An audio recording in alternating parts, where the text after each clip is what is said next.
Yeah, I essentially got asked to be kicked off the podcast, and I'm like, man, did I swear that much? Because I, you know, the world I come from, casino industry, Las Vegas, the whole thing. I know I swear. I listen to my kid talk. I'm well aware of what I say, but I didn't think I swore that much. And then listening back through, it's like, it wasn't that bad. I didn't think.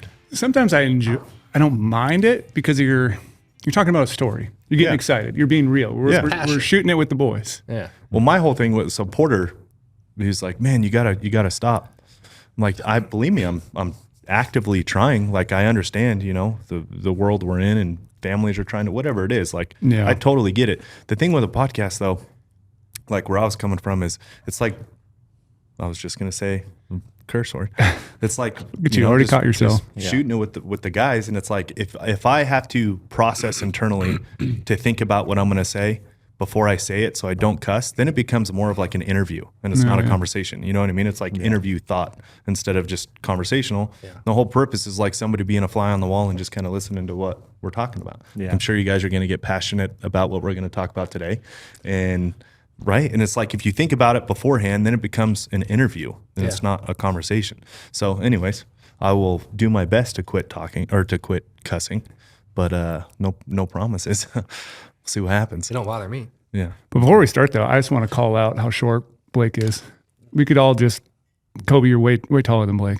I am, but he gets up the mountain all right. Okay. Yeah, Colby's way taller than Blake. For everybody that's we need to find a different stool over there. We do need to find a different one. Don't we have stools coming? Yeah, but the lead time, like I said, I'm not very pumped about. Oh, yeah, it was a long lead time. I thought the whole COVID bullshit stuff was over, like all the back channels and all this stuff. Not over. No. Trying to get stools. It's gonna be. It's just a new. It's gonna be a while. That's one to the swear jar. Is it? Yep. You got to put a jar up. Yeah, we should put a jar. You know, have you ever seen the interview where Marshawn Lynch on ESPN catches himself swearing? And he's like, oh, I can't say that because it was live TV. But then he goes on to swear like 9 more times and doesn't notice. That's me. Yeah. Like that's me. Yeah. If anybody was wondering. So as you see, we got Blake and Colby here. I want you guys to explain what you guys do. Explain yourself. Describe yourself. Just however long you want to go. Well, we're both guides for this in state of Nevada. We guide for Silver State Guides and Outfitters. We do all species, but we specifically, like, we really love sheep. Sheep's our passion, and mule deer second to that. So sound like good people already. Yeah. Sheep and mule deer. Addiction, obsession on sheep for sure for me. What makes it a level of addiction? When you'll do it all the time, when you're told not to do it and you still do it. Still out there scouting. Yeah. So how many days do you guys put in the field per year, roughly? Last year I clocked, it was like I want to say it was like 170 something days. I went pretty hard last year though. I feel like we had a very important bid tag hunt we did for sheep, and we put a lot of time. Like, me and Colby were July through, we killed in the end of September. We started July 1st. Well, we started at the beginning of June. Yeah. I mean, it was every day, right? Yeah. That's the addiction. It wasn't a good year last year, right? No. It was pretty tough. It was rough. Well, all the rains is what really kicked our butt. Yeah. I mean, there was points where I was going to set camera and I'm walking up a creek to go set a camera on a guzzler. I'm like, why am I doing this? Yeah. Like, literally, I called you. I think it put you on FaceTime, and I was like, this is a creek. It's been going for about a half mile. Like, I still set the camera because I'm not very smart. Yeah, right. Yeah. How'd you, when you guys got into it, right? Because you were the one that got into it first, Colby. my stepdad. I've lived with him since I was in first grade. He started Silver State Guides like over 40 years ago. And so I grew up hunting. My whole family hunts. I mean, from my grandparents down, and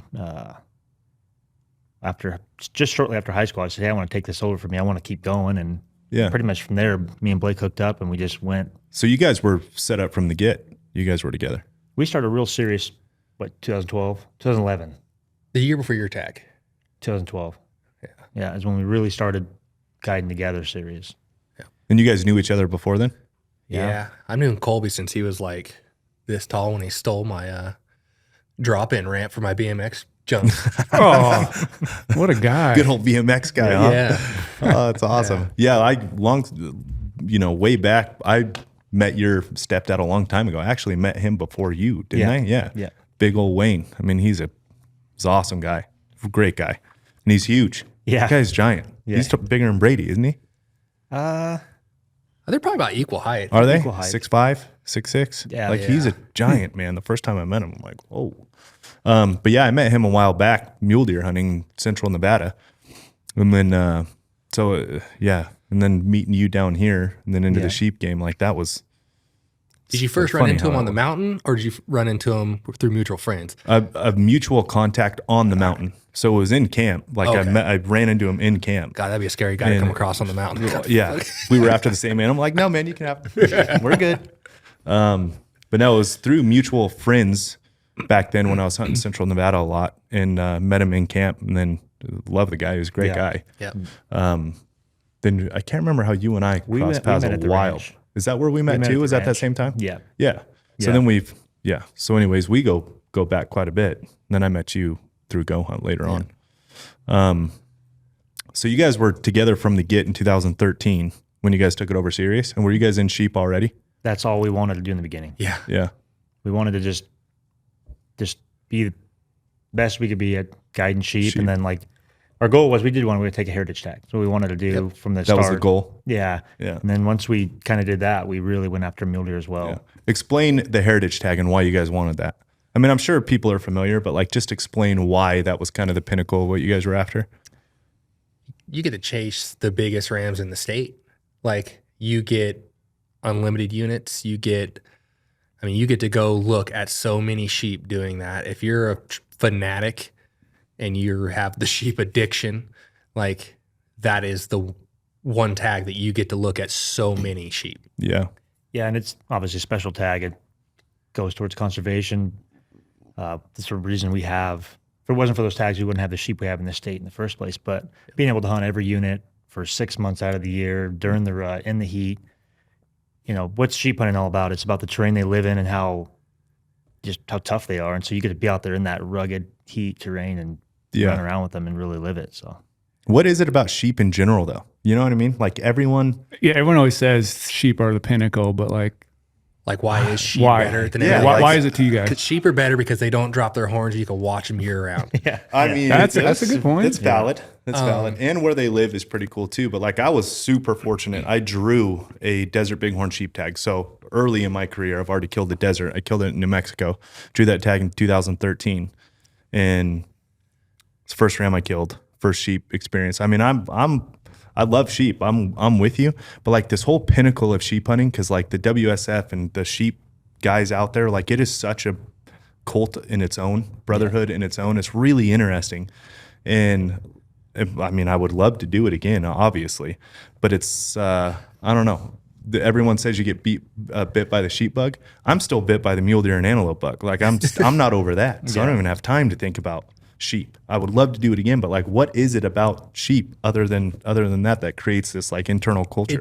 It's the highs and lows of it. I feel like if you push yourself so hard and you to get it done, and once people have done that themselves, it puts you in that group. And I personally haven't even killed a sheep, but I've been on a lot of sheep hunts, and I see the highs and lows and the reward of it, of pushing yourself to the limit. And other people that have done that and have been in that situation and see what it takes, to make it happen is that's what puts you all in that club, that cult, what you call it. It's I will say it was unbelievably difficult, comparative to some of the other hunts I've been on. Yeah. And I'm not knocking mule deer hunters, because to kill a mule deer with your bow is hard. Yeah. To kill an elk with your bow is hard. But it's everything involved in sheep hunting is what makes it so desirable. It's all of the, you can't go buy an over-the-counter sheep tag. I mean, you can, but They're it limited is to Montana. expensive. You want to go do that? Yeah. Yeah, it's very limited availability to go sheep hunting. Yeah. So it is so coveted. That's what draws that emotional side of thing too. You shoot a sheep, it's a That's an emotional that's the wreck. side of it that I'm talking to though, is when I killed I'll never forget when I killed my ram in New Mexico, 2013. Walked up to it, and it was an unbelievable experience. The hunt was phenomenal. I killed a great ram. You know, I was down there 2 days early to scout, found the ram I wanted to kill, found him 2 days into the hunt. They got chased by a mountain lion to the wrong side of the mountain. I couldn't hunt him the first day. Anyways, killed him. Very first thing I thought to myself when I walked up on it is, well, never do this again. Yeah. And like that mentality, I'm like, you know, it's just whenever you kill a mule deer, you kill a bull, you can't wait to the next time. Mm-hmm. And that sheep for me, just I had this like massive disconnect in my mind of like, well, that's done. Probably not going to happen ever again. You know, it's just an interesting animal that it's like so coveted and so like there's just nothing for opportunity. No, there's not. I mean, no. But it's one of the coolest animals to talk about and look at. You know, super tough yet super delicate species. I mean, that's what's interesting. Yeah, you know, get to go torture ourselves like for 2-3 months straight in the blistering heat, and then finally get to put our hands on that giant ram. Or explain to people how hot it is out here in Nevada when you guys are looking for sheep, because I mean it's pretty hard to comprehend like the temperatures you guys are dealing with. Yeah, upwards of 115. I mean, and multiple like legit days 115. Yeah, we've been out in that. Well, so hot to where your water you can't drink it because it burns your lips out of your Camelback. That's hot. My gosh, like we sat on a ram one year, back out. Just in these big lava rocks, and it was God. And it was like 3 days straight. We sat on that ram, and we were trying to build everything we could to build shade because there's no shade out there. So we're setting our packs on these rocks and using, raincoats or whatever we get out of our packs just try to get out of the sun, and that was horrible. Yep. When was this? 2017. Sitting on a ram waiting for a client to come in. Hunter. Yeah. And it was miserable. Yeah.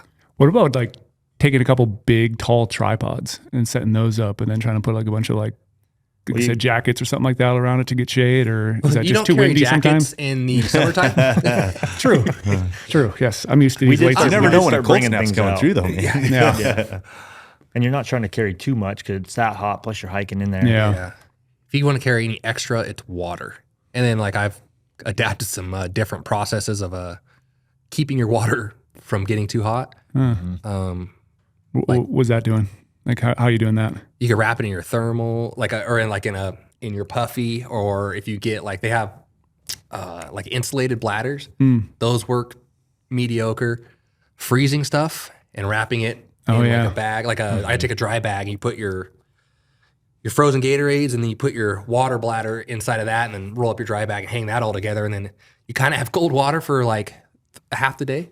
Half the day. Yeah. We did a heritage tag hunt with a guy named Jerry, and it was super hot year. And where this ram was that we wanted to hunt, you had to hike with Jerry. He was 69, I think, that year, and you had to hike 3 miles around. And I found this cave that was north facing, and it was out of the sun. So I said, and it was like 300 yards from the guzzler. So I was like, well, we're going to go hike in here in the dark every day, sit in that cave, because if not, you're going to kill yourselves out there hiking around. So every day we hiked in there in the dark.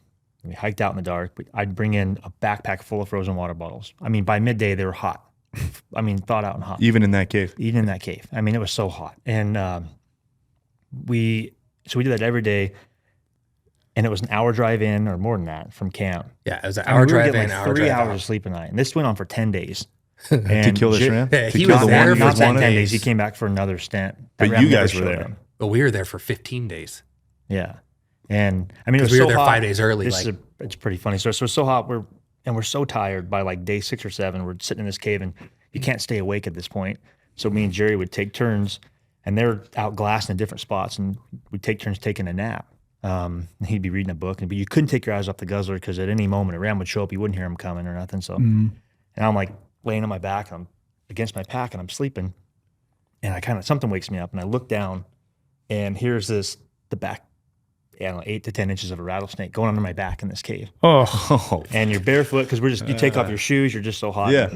I come running out of there barefoot, and Jerry looks up at me like, "What are you doing? You crazy?" I'm like, "There's a freaking rattlesnake going in there." And he's terrified of rattlesnakes, so he jumps up, and he's kind of a shorter guy. He jumps up and he just smashes his head on the top of the cave. We come out, we get the rattlesnake, we get him out of the cave. Did you kill it? We chucked it. Yeah. I didn't want to really mess around with it too much. And the next day, I was like, "Jerry, we're going to take a break from the cave, and Blake and Rob will go sit in the cave, and we'll go hunt in different spots and just glass." And we get a picture from Blake, and he's like leaning back in the cave, looks up, and there's a piece of meat from Jerry's head hanging from the top of the cave. What? Are you serious? He hit his head so hard. It was probably like an inch So it long. split his head. Yeah. Oh yeah, there was meat and hair. I was like, that's hair. So I tasted it. Rough living in a cave in the tasted it. Oh summertime. man, miserable. Did you guys kill the ram off that guzzler? We killed so many. There were so many good rams in that year, and there was a ram that kept coming in. He's like a 9 or 10-year-old ram, flared, real pretty ram, and Jerry wanted to kill it. And I said, hey, we got this other ram in here that we want to kill. And he goes, I'm crazy for not killing that ram. And he'd argue back and forth, and we had like 2 or 3 opportunities. Well, when he came back in, what was it, November? Yeah, he came back the first part of November, and we went hiking in there looking for the ram we were looking for. And I Like glassed 3 or that 4 ram days, up. we were Yeah. looking again. I glassed that ram up, and I was like, oh, I'm not going to be able to talk him out of it. And I said, there's that ram. And I don't remember what I called it back. Well, we had like a nickname for it, but he just took his pack off, started getting his rifle out. And I was like, well, this is it. And he just hammered it. He was super happy. But there was just a stupid giant there that nobody ever ended up killing. But that was what we were trying to get. He just disappeared? Yeah, disappeared. Does that happen often? Some of these big rams, you like find them and they're kind of disappearing, or they That's kind really of the only ram able to that's pattern done them? it to us. That's the only ram that did the full on Houdini and Never showed back up. Oh, Never, man, this ever. ram is just How far do you even think a he's year after? traveling? Like any idea maybe? he died. That You think so? he died. one of that. the guzzlers dried up there that year. Well, it filled with sand. It got flooded out. And there's 2 guzzlers pretty close, and he hit it, and he was like pawing at it, and then he left, and he hit the other guzzler, and then we never saw him again. And then we had to pull cameras. That was the first year we had the camera Oh, lot right. too. Yeah. Nevada instilled you got to pull the cameras. Yeah. The day before we pulled cameras, I was sitting on Beef Jerky Ridge, and I seen him coming down a ridge, coming down to go into that canyon where that guzzler was, and then that was the last I ever seen him. Yeah. So these guzzlers then are pretty important out there for sheep and other wildlife. yeah, and Yeah, very. and they've been going dry quite frequently, or is it? During the drought, yeah. Started, Yeah, we've been having a pretty bad drought here. 2000, was it 19 or 20? It was 19 when 19 was 18, 19 was the first real 19 's hard when droughts. we lost a bunch of rams in one of our like top units here. And Yeah. like a lot of mature rams. And it is just- that the year we were flying water in with the helicopter? we In the flew- wilderness because you can't. That was can't the haul next water. year. Is that year? Or is that That was the year? next next year. year, and After then they that. started going dry again. Yeah. It was like 2 or 3 years in a row that Yeah, that was rough, man. It's been rough until last year and this year. So with these sheep, like you guys keep talking about the heritage tag and staying out there. What's the strategy with sheep in Nevada? Like, what's your guys' strategy with the heritage tag? To get them killed? No, like just overall. You guys get the heritage hunter. He calls you, says, "Hey, I bought the tag, and I want you guys to take me." Like, where do you guys start? You guys start looking day one because they don't shed their horns, or what do you guys? we're always out looking. Yeah. But really, like those big rams, because they get so spread out, especially like this year. Yeah. You get so much water. They're everywhere. They're so spread out, and these rams will get down these low rollers and get lazy, and it's pretty hard to find them. Yeah. As soon as it starts getting warm and hot, we'll start putting cameras out. We'll start doing a ton more glass, and then we typically don't see our mature rams till like some of the mature rams won't show up till like mid-July. You know, Pre-rut. Is it for the pre-rut. heat or is it pre-rut? The heat. You That's need the to have main like thing. we need to have like we always say like 2 or 3 days where you'll have 3 days in a row 100 degrees. It's crazy. It's still hot out there, but it takes like that for some of these mature rams to show up on water. Yeah, it's so interesting to just talk through it because we don't, you know what I mean? Like You guys are out there guys living don't it. get to ever Yeah. do it. Yeah. So that's what you guys are looking for is 2, 3, 4 days of 100+ degrees. That's no when rain. they'll start Yeah. showing up on the guzzlers. Yeah. But if you get rain and it's still that hot, they don't have to go to the water. They will get lazy. During the winter, yeah, they to pull away from. Like even in the summer. So if they're somewhere in the summer and it starts raining, even though it's 115 the next day, they won't leave. They just won't go to the water source. Yeah, They'll there's still so kinda be many in that water country. pockets in the mountains themselves. Like, Yeah, and in in the the desert. vegetation, like they adapt super well to pulling water out of veg. I feel like Yeah. even the grass. Obviously cactus. When we've had big rams never even hit the guzzler that had to be living off of cactus. Like barrel cactus, yeah. Like we had I've seen every them. cameras, like every water camered, and we were all out there glassing around the water source, and the ram would never hit it, but then would just show up, mountain ewes, chasing them. It's like, Yeah, that where ram have was, you been? There was one ram in particular that we Never saw. in the 2 years that we really were looking for him on cameras, we had him maybe twice on camera. And we even had there's seeps in there that we know about we had covered. And he just never would hit water. Yep. And the thing about the desert too is the second it rains, rock holds water. Yeah. Right? Yeah. So like you get all kinds of little water pockets. Tons. So you guys sitting That up is there with tough. like big glass a lot of times, or glass from a long distance, or you're actually getting into the mountains and trying to Both. find these little pockets? Yeah, we both carry big glass, and then we'll have 15s or 12s on our chest and tripods, and kind of go from there. You guys are probably talking to sheep hunters, especially like desert sheep hunters. Like, cause I've been on a doll hunt. I mean, finding a white ram on a green hillside. Don't need the biggest glass on the planet for that. But desert hunting, like when I was in New Mexico, you guys are probably the most seasoned glassers out there. I mean, I feel like deserts blend in what they live in is like incredibly hard, and heat waves, all that stuff. Yeah. So what's your guys' take on glass? Like, what's your go-to?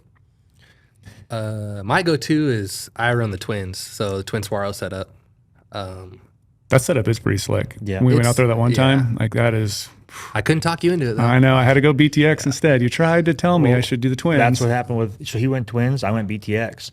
And What'd you just buy? I just switched. You just switched. Why? Well, yeah, Because explain all we, that. we glass and guide all year together. And those are, I mean, in my opinion, those are, What's the price difference setting up a twins? Do you do the 65s, 85s? What do you I do? do 65s? 65s, yeah. They have to be 65s, right? Because No, the other ones can't a sit new close company enough? is making The 80s. 80s, and then they have the 85 koas or 88 koas that they're doing. So you can make, I mean, it matters what your eyes are. and, they Yeah. and they have to be straight, right? You can't use the angled. Yeah. Well, they have to have that little offset. The offset, yeah. That's why the swords work really well. they So what's the price difference? only Minimal. Like, $500, not even. well, The twins is 500 more expensive. What is the BTX? What's the BTX 95 go for right now? I could pull it up real quick. Hey, Paul, Cody, what's BTX 95 go for? I know 'Cause you the can tw- get the twins built right now from a guy online. You can get them for 56 total 56 total built, ready to go. yeah. on the platform and everything. A 95 Yeah. millimeter objective, $22.99. So 2300. Yeah, And then it's what, 28 for BTX, right? yeah. So you're cheaper in the twins. I'm not a math guy. I'm terrible at doing math, so don't take my word for it. I Before think we that check this, but Adam's Adapters place is, I think it's like $6,500. I don't know. Yeah. But I mean, that's your guys' go-to for big glass. is the- Yeah. And it's nice too because you fine do have, now. you can zoom in then. yes. Or And that's BTX that was my unfixed. problem. That fixed 35 was too much. I just end up using it as a spotter, and I'd always use my 15s. I mean, 15s, I love 15s. Yeah. There's no replacing 15s, but I would just never, I hardly glassed from it. I did glass from it, don't get me wrong, but I hardly did. I ended up using a doubler on it and using it as a spotter. And I'm like, And the weight difference is like literally a half pound, I believe. Yeah. Like it's not much. The twins are a half pound heavier. Yep. Yeah. But they're this big. they're less awkward of a, They are fit in your they are pack less better. awkward. I've been around one guy with twins, and it's an interesting little setup. Like it's pretty cool. No question. It's Do you pretty think cool. you're using those more than your Koas, your Highlander? Yeah, I let someone use my Highlanders for like 4 months. Yeah, that guy over there sitting to our left, Mr. Cody, huh? Cody pseudo stole them from you? Yeah. Nice. I mean, they're great. The Highlanders are awesome. Like, don't get me wrong. And on a really windy day, the Highlanders will come out. Because it's so heavy and they're stable. 13 pounds. You put them on a 8-9 pound tripod. Like, it's stable. Yeah. But You ain't backpacking with those Yeah, suckers. hell no. Those things are heavy. I mean, you could backpack with them. Oh, he has. You could try. Yeah, I've been sent places. Yeah. I don't know. That's why I was like, we had that discussion a long time because you had both your twins and you had the Koas out there. And that was the time period I was thinking about getting some big eyes. And I just still love the modularity I can get with my Swaro. Because for me, I don't do what you guys do, I guess. So like my hunts are a little bit different because I backpack a lot. So I could take my 115 off, get the 65 on there, Yep. not take the BTX and use the ATX IPs. So modularity to me was the leading factor. But if I did what you guys do, You have probably those twins are going to be a game changer because Yeah. you guys are so specialized, I think. That's why Lorenzo was saying, like, you guys' glassing techniques That's is probably so honed with in. sheep too. Like, I wouldn't call myself even close to a professional of a sheep hunter or hunter in general for that matter. But noticing, like, if you're looking for a specific deer, noticing him in a BTX is like super easy. And bull elk could be right. Antelope's a little tougher, but you can still tell. Sheep, do you have to be able to zoom in to make sure it's like the ram? Or are you guys looking for sheep that are just so far over and above? Because that's what you're saying. You don't like that you can't zoom. And I have the same issue with my BTX. So I went to BTX as well.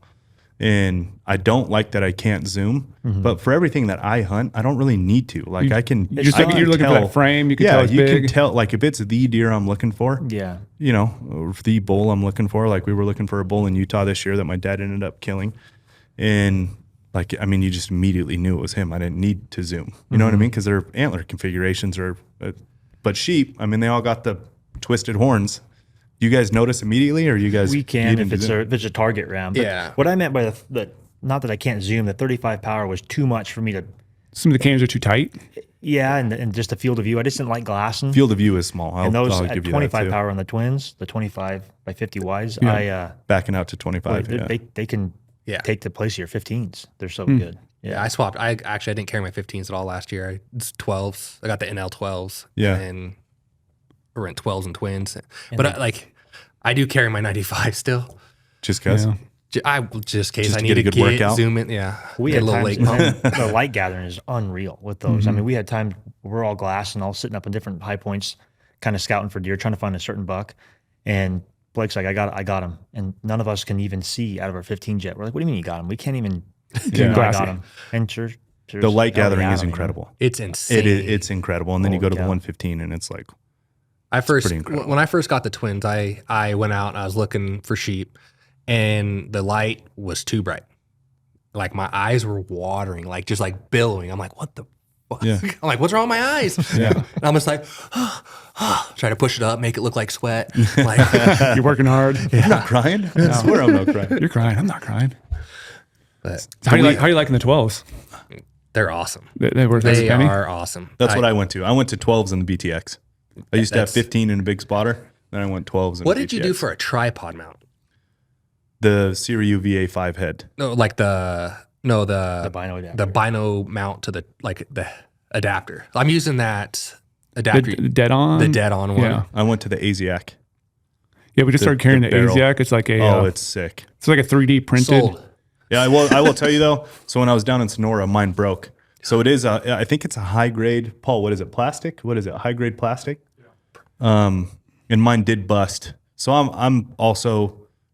I am very known to be pretty rough on equipment. I've seen your spotters before when you like throw my them whole on a my whole four-wheeler. thing is if I'm buying something to help me do what I want to do, I shouldn't have to baby it. I shouldn't have right. It should help me. I should be more efficient with this thing. I'm not that way. I'm soft on my stuff. See, but this guy, on the other hand, Yeah, I believe it should. I mean, if that's what you're paying for, right? It should be. If it's a hunting piece of equipment, like it should be able to go hunting.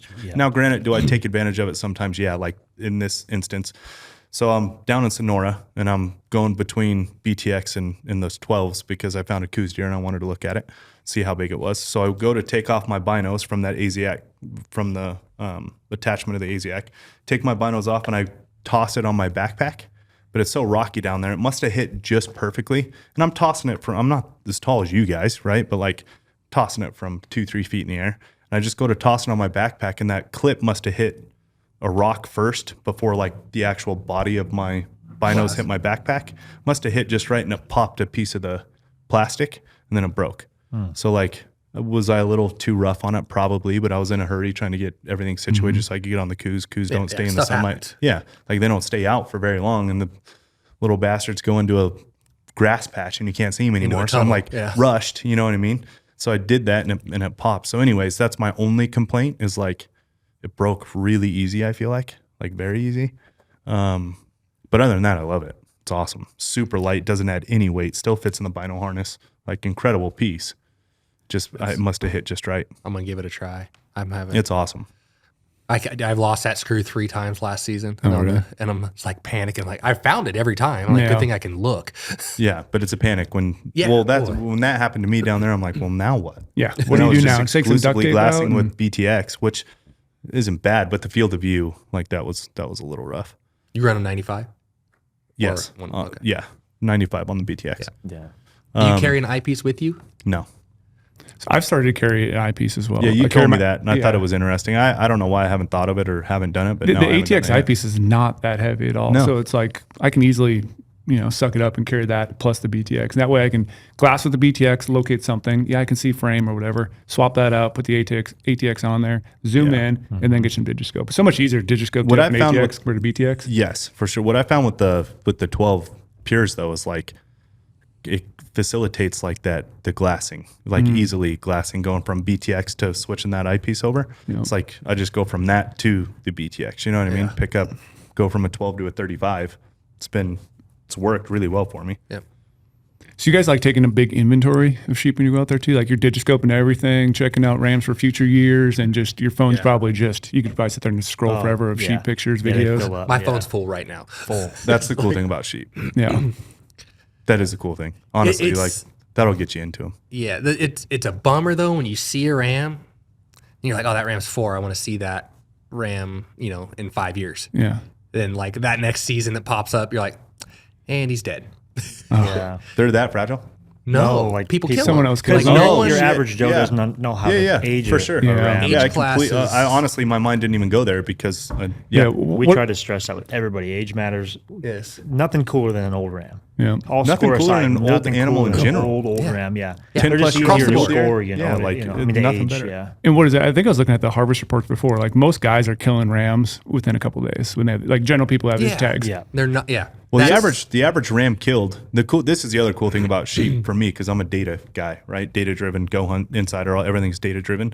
I like that you have to check sheep in and they measure your rams, so you can check all these states, the average base, the average length, the average this, all this stuff. I mean, granted, not everybody knows how to score a ram technically, but you can get a good feel. And I think our average is like 152 or 3, something like that. Dropped this year. It was. It did drop. to 150. 150. Really? now. So we dropped that much 3 in points. average. Yeah, there was only 7 rams killed over 170 this year. 1 at 180, and then just the rest were mid 70 or lower. There's only 3 rams There killed was over. 7 over 170 Okay. statewide. I mean, a few years ago, there was 7 in 1 unit over 170. So you guys have seen it change that much. Oh, yeah. Drought's We really had been really a rough. big age class die off in one of our premier units. Actually, I want to say in 2 of our premier units. I just haven't done enough hiking in that unit to verify it. But I know one of our units, I personally have done some hiking through there and have came across a lot of dead sheep. What do you think the reason is for that? Drought, malnourishment, and then 3 years of it, their feed's got to be just junk, right? Yeah, And so, then- so they might have water from a guzzler, and yes, Yeah. we can go in there and helicopter a guzzler or go fill up a guzzler or repair a guzzler, but we can't can't. grow feed no. Nope. because of the drought. Yeah. Yep. And So you I have mean, water, they're- but you have nothing around there to support Nothing them. to So they might be traveling back and forth, and that's a long time to get from one guzzler to the next water source. And that's maybe where they're dying off then. Yep. And then they get I think they're getting so malnourished, and we've seen them, they're super skinny. They were this year. They're going to be real healthy with all the moisture we've had, and then they go into the rut, and I think it's killing them. They're a 10-year-old ram in that poor shape goes and puts himself through that much stress. He's not going to survive that. Do you think there needs to be more like public education then on how to go about aging rams and just educating people on letting some of these younger ones go and try to hold up for the 100%. bigger ones? Like That like a, goes like a up- state there needs to be like more a state public course information maybe. on hunting. Well, we just across the started board. that, so they just passed that where they're making the Tag holders take the class. class again. It's mandatory again. Yep, that's good. It's a tall ask though, because it's not an opportunistic animal. So it's like, Yeah. it's a tough ask to get people to buy into learning about it, right? They got their once in a lifetime tag. And they It's just want to maybe go out and just get a sheep. Like And they it- might not really care about the age and don't understand that's going to matter to pay attention and it's to the also age. a known thing. Like it takes a long time to draw a sheep tag. Yeah, you can get lucky like Yeah. I did, and it happens, but that's definitely like the exception to the rule. I mean, for the most part, everybody knows you're going to be like well into your older age by the time you get a sheep tag. If- not all those guys can go, not all you those get guys it, can you spend know. the time. Not all those guys can,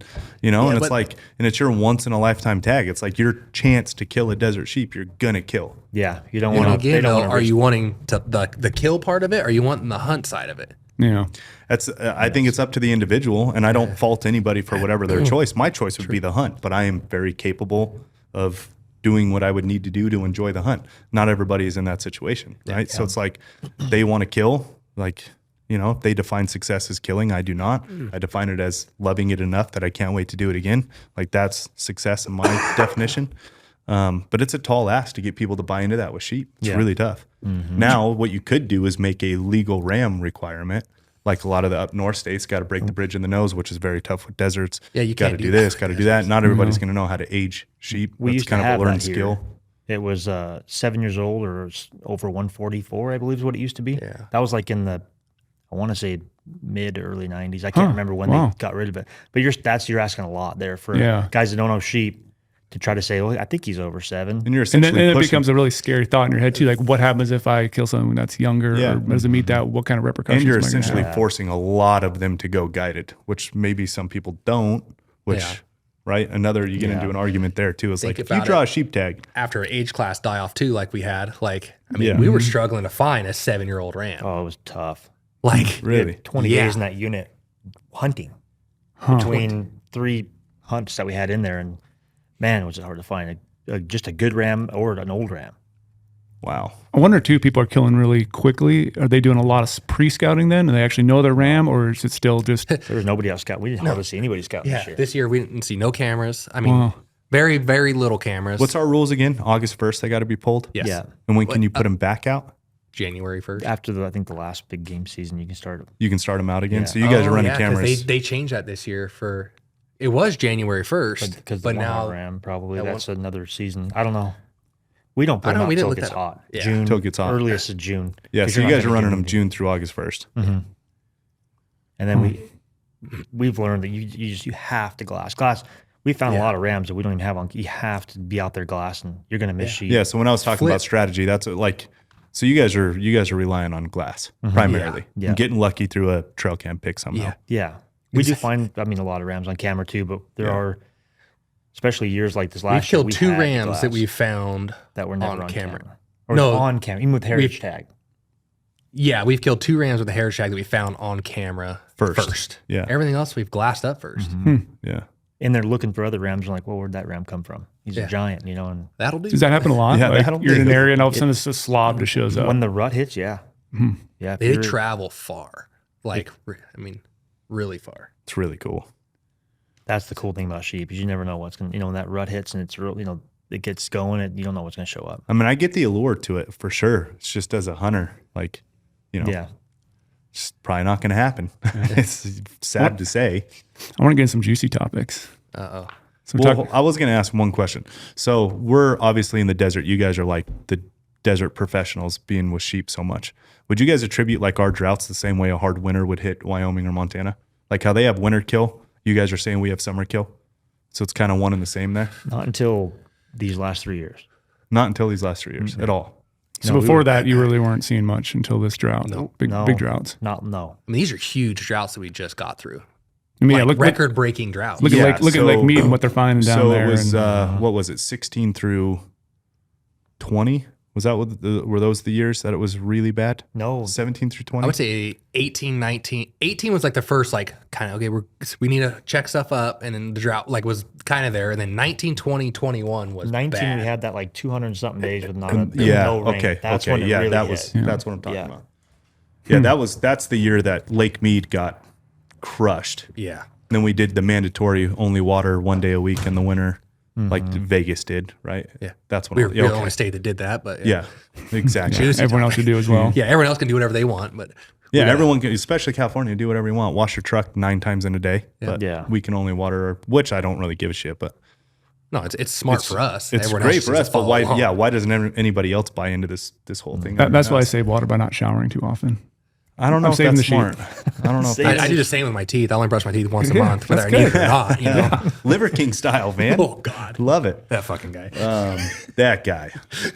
I gave him a shout out on the last. Yeah, on we've the been last talking one. about it a lot lately. That was I gave him a shout out on the last one. We were talking about like genetically enhanced animals. Yeah. It's like, man, if you can look at Liver King when he was saying he was natural, if you can look at him and not think he's lying, it's the same thing with animals. Like if you shoot an animal and you try to tell me it's not genetically enhanced, it's like, bro, really? Yeah. Like, come on now. That guy lost my respect when he was chasing sheep through Valley Fire State horrible. Park. If I would have seen that, Horrible.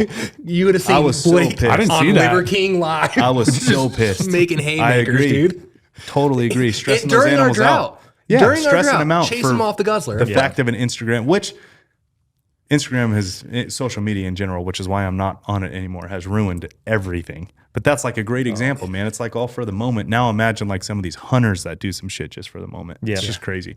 Anyways, what were you going to get into? I wanted to ask that question about like winter, summer kill, right? Because I mean, it's a real thing for us down here. Which these last 2 years, knock on wood, the last 2 years have been good. And now it's really concerning too. What's happening? Wyoming, Idaho.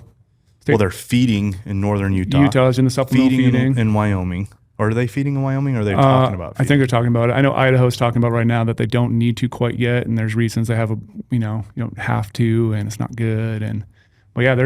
It's concerning. It is to come off drought years and then to go into that. It's a weird. There's a weird stuff going on. So the first juicy one I wanted to ask, since you guys are out there all the time sheep hunting, Nevada, we have these GOHUNTs.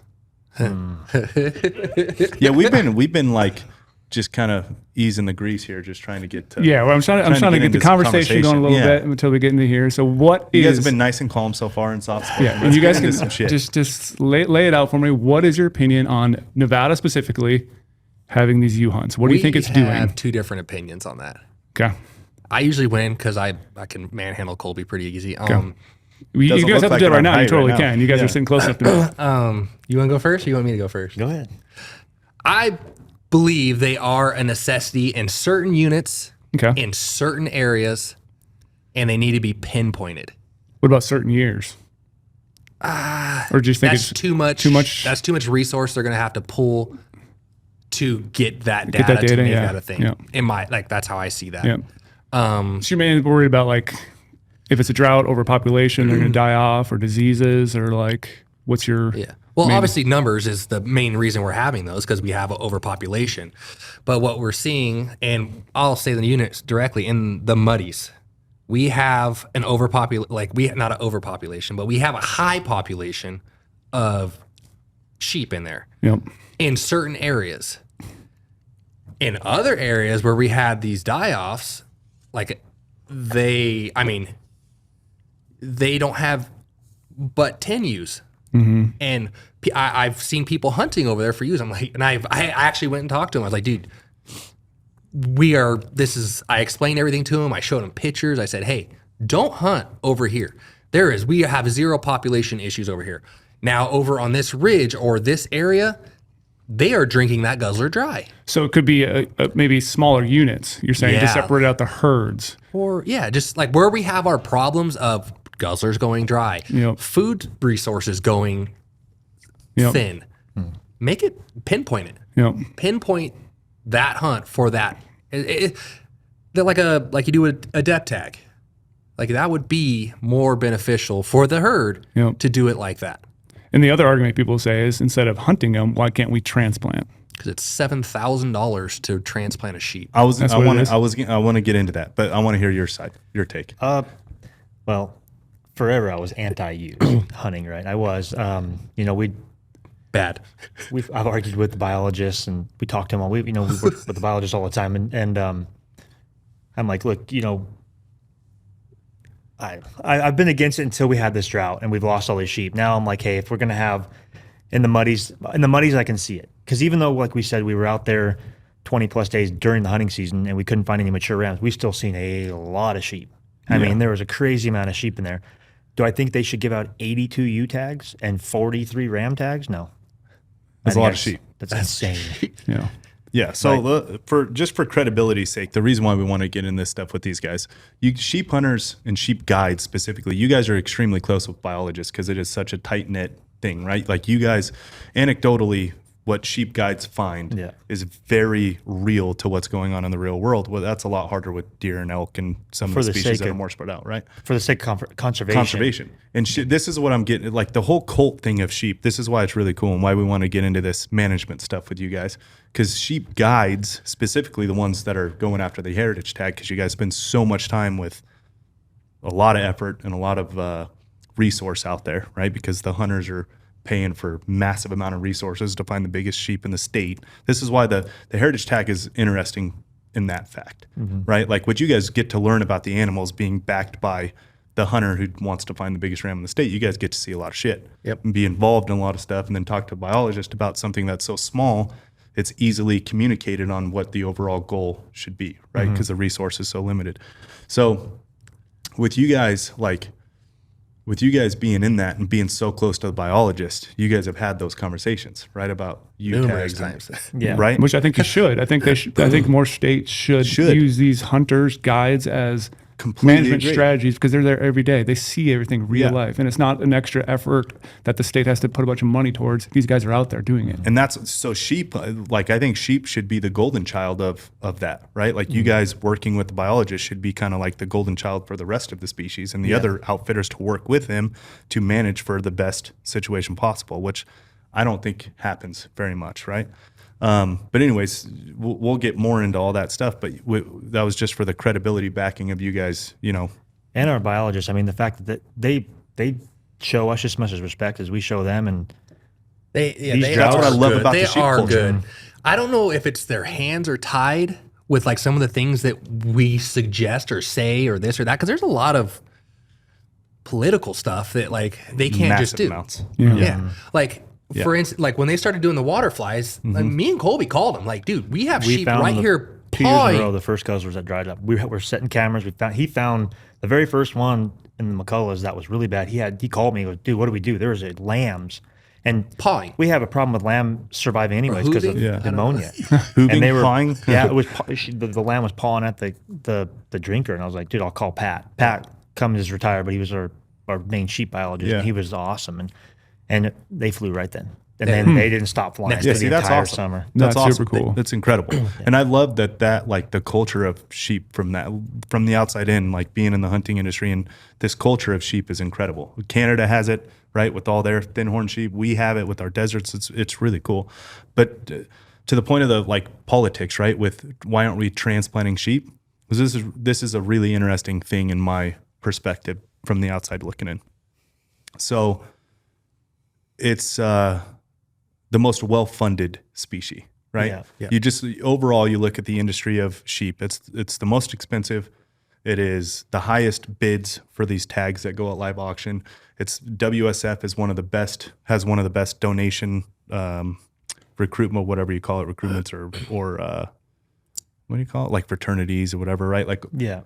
all the state-based local sheep foundations, The like chapters, all the chapters, they're the best, the most financed. And then Brendan Burns at KUIU has proven that the sheep fanatics and that the sheep industry, culture, whatever you want to call it, the brotherhood of the sheep, they are willing to pay for these transplants, and they can do it without the government, without people getting in the way. They do and really good job with that conservation direct. they did an amazing thing with that, right? With sheep transplants in the new areas. In new areas, correct. So the transplant is an interesting conversation because like I think you could raise the money for sheep transplants so easily. You could. So instead of doing these hunts, right? And it's like, right, you not to turn into like a complete trophy hunter mindset here, but we have some amazing genetics for Nelson Rams, right? Oh yeah. Like amazing genetics. Why aren't we using some of our ewes to transplant some of these genetics to get sheep on more ranges? Because you guys will probably know better than me, but I know on the surface level, Nevada has more desert sheep than all the other states added together. Yeah. So we alone have more desert sheep than all the other states that have desert sheep. Add them all up together, and we have more And I believe we give out more ram tags as well. than all the other states yeah. added Combined. together. Yeah. Yes. Oh yeah. So why aren't we could fund the sheep transplants and make it more opportunistic, I feel like. It's disease. Yeah, Disease. that comes into That's that. the second. Yeah. The Our disease. the only units that they'll tell you don't have it is the muddies and the blacks. And we are transplanting to Utah, but they will not. Well, my argument for a while was like, well, if you're going to kill them, I mean, because we know that there's a percentage that survive the disease, and so if you're going to kill them, what's the difference of killing them or transplanting? Like, so let's take some from the muddies and let's put them in the springs. I mean, let them at least have a chance to Have a survive. chance, you know. Yeah. But they said that's like, I don't know. They said they can't do that. Yeah, you got to talk with a biologist and people that do the studies on that. Because so I ran into on the mountain with these 3 girls randomly that were doing a sheep study, and they did studies for each sickness that the sheep have. So like each herd has their own sickness. Their they're own thing. saying. It's It's all a different strain. It's all a different strain. And It's like the coronavirus. exactly. Like Now we're gonna get flagged, and Yeah, the now we're gonna corona, get flagged. corona And warning's it's gonna We're be going on to there. get the COVID fact check. Yeah. one species or one herd of sheep might be able to handle this type of Strand or whatever. yeah, this type of was it Ovis pneumonia ultraplasma 2, and then there's like I don't know all the nomenclature for each one, but like You're using some big words, man. You sound smart right now. Yeah, I'm loving this. fuck. He's built his head up so big, I now know. he lost his train of thought. Words. So they can't put them into each different unit because they're Yeah. going to have die-offs that they, like say this herd can handle that, but this one no. So they need, like, if they did have the funding, if they did the science behind it and like did all the research to say, hey, like we took muddy sheep and put them in the springs and they would have a 60% survival rate, let's do it. But then I see, like you said, springs, and I'm like, okay, well, they're going to California next drought. You know, it's like they leave. They are close And enough. then, you know, and I don't want to give California anything. So Me either. we I won't gotta, even vacation in California. They don't get my money. yeah. But then, so like there has to be research behind it, but I would be all for that. And I think you could fund the research. I mean, I think that you would have enough donors to do it. Yeah. I think sometimes too the hard side is then you have the political side like we're talking about. So you have these people who might their whole livelihood might be running domestic sheep in some of these mountain ranges. So then you have to have the conversation to talk to them, be like, hey, if we're going to reintroduce sheep, you're basically going to have to try to cut their business away from them, which also comes into, is that something that should be allowed? Like that's a big barrier to someone's livelihood to put the sheep in there, and they have to understand that. It's tough. And another one, It is, it is not as simple as I am making it to sound. Yeah. The simplicity in what I'm saying is I think you could get the Brotherhood to fund it. I think the sheep have a deep enough culture and resource to it that they could do it. I think they could you pull first it have to off. start off to see who would want that. Yeah. I mean, there's people that love the U-Hunt. Yeah. I mean, there's people that are all about it. They put in for it every time they can. Why do they got to take your points for the U? If they're really trying to kill them, though, like why do they got to take your points for it? You got to burn your Thank points. God. Like, Well, here's I mean, yeah, it's getting people out of the pool for sure. But like, man, it's crazy that we have a separate points pool now for the U's. Like I'm a max point holder for you. And I have a very hard, I still put in for it every year because I'm like, that's money I'm giving to the state. But I have a hard time actually putting to the draw. I put in for it. I just build points. I'm a max point holder and haven't you put were in. against it. Now you put in for it. Yeah, because I'm gonna throw that tag in the trash. You're one of the Okay. PETA guys Saving for the one- Grizzly I'm tags. saving one. You're a PETA guy for the Grizzly tags. Oh, okay. All the PETA people applied for the Grizzlies. So Really? Oh yeah. Yeah, that was the thing So I when heard they opened too. up the Grizz tag, it was flooded with applicants, and it was a bunch of PETA people. So that if they drew it, they would just throw the tag in the trash. Yeah, You're one of those guys. only for the U-Hunts. What do you think about this then too? So guy draws a U tag, doesn't really know about sheep because they're hunting sheep. Do you think there is potential for young rams to Every get year. harvested because they do look very similar? The lamb rams. It happens every year. every year. Lamb rams So are. that's also identical the to a issue ewe. of having these U hunts too. That I think needs to be discussed The maybe more. first year of that U-Hunt, or the second year of the U-Hunt, we came across like 3 just left. Someone 'Cause they're not walks gonna- up to them. They're not going to. Yeah, they're not going If to you turn themselves in. And that's it's another sketchy area because like if some guy goes and tells on himself, he's getting a fine Oh yeah. and he's getting it taken away. So now we have 2 or 3 dead rams. Those are the ones we found hiking through. Yeah. And now And they're probably still taking you after facts. They're taking Well, multiple sheep. like The lamb Yeah. rams are identical to ewes. They are very close. I mean, you- obviously, like a seasoned, we would be able to tell the difference. But like, I mean, when you're drawing a U tag because you don't care about points, and I don't know. Yeah, and you're looking Not at them, to you're like, generalize you're not the checking type out the of hunter. backside to see if those, big little Yeah. nuts are hanging down. But Yeah. Yep. It is interesting though. It's like so do they do the class for the U tags then? they they do. do. They had an I think they online do. class. Yeah. Like, Oh yeah, who's They I don't do it know. online now. Yeah. I mean, I don't know if it's meant. It probably is.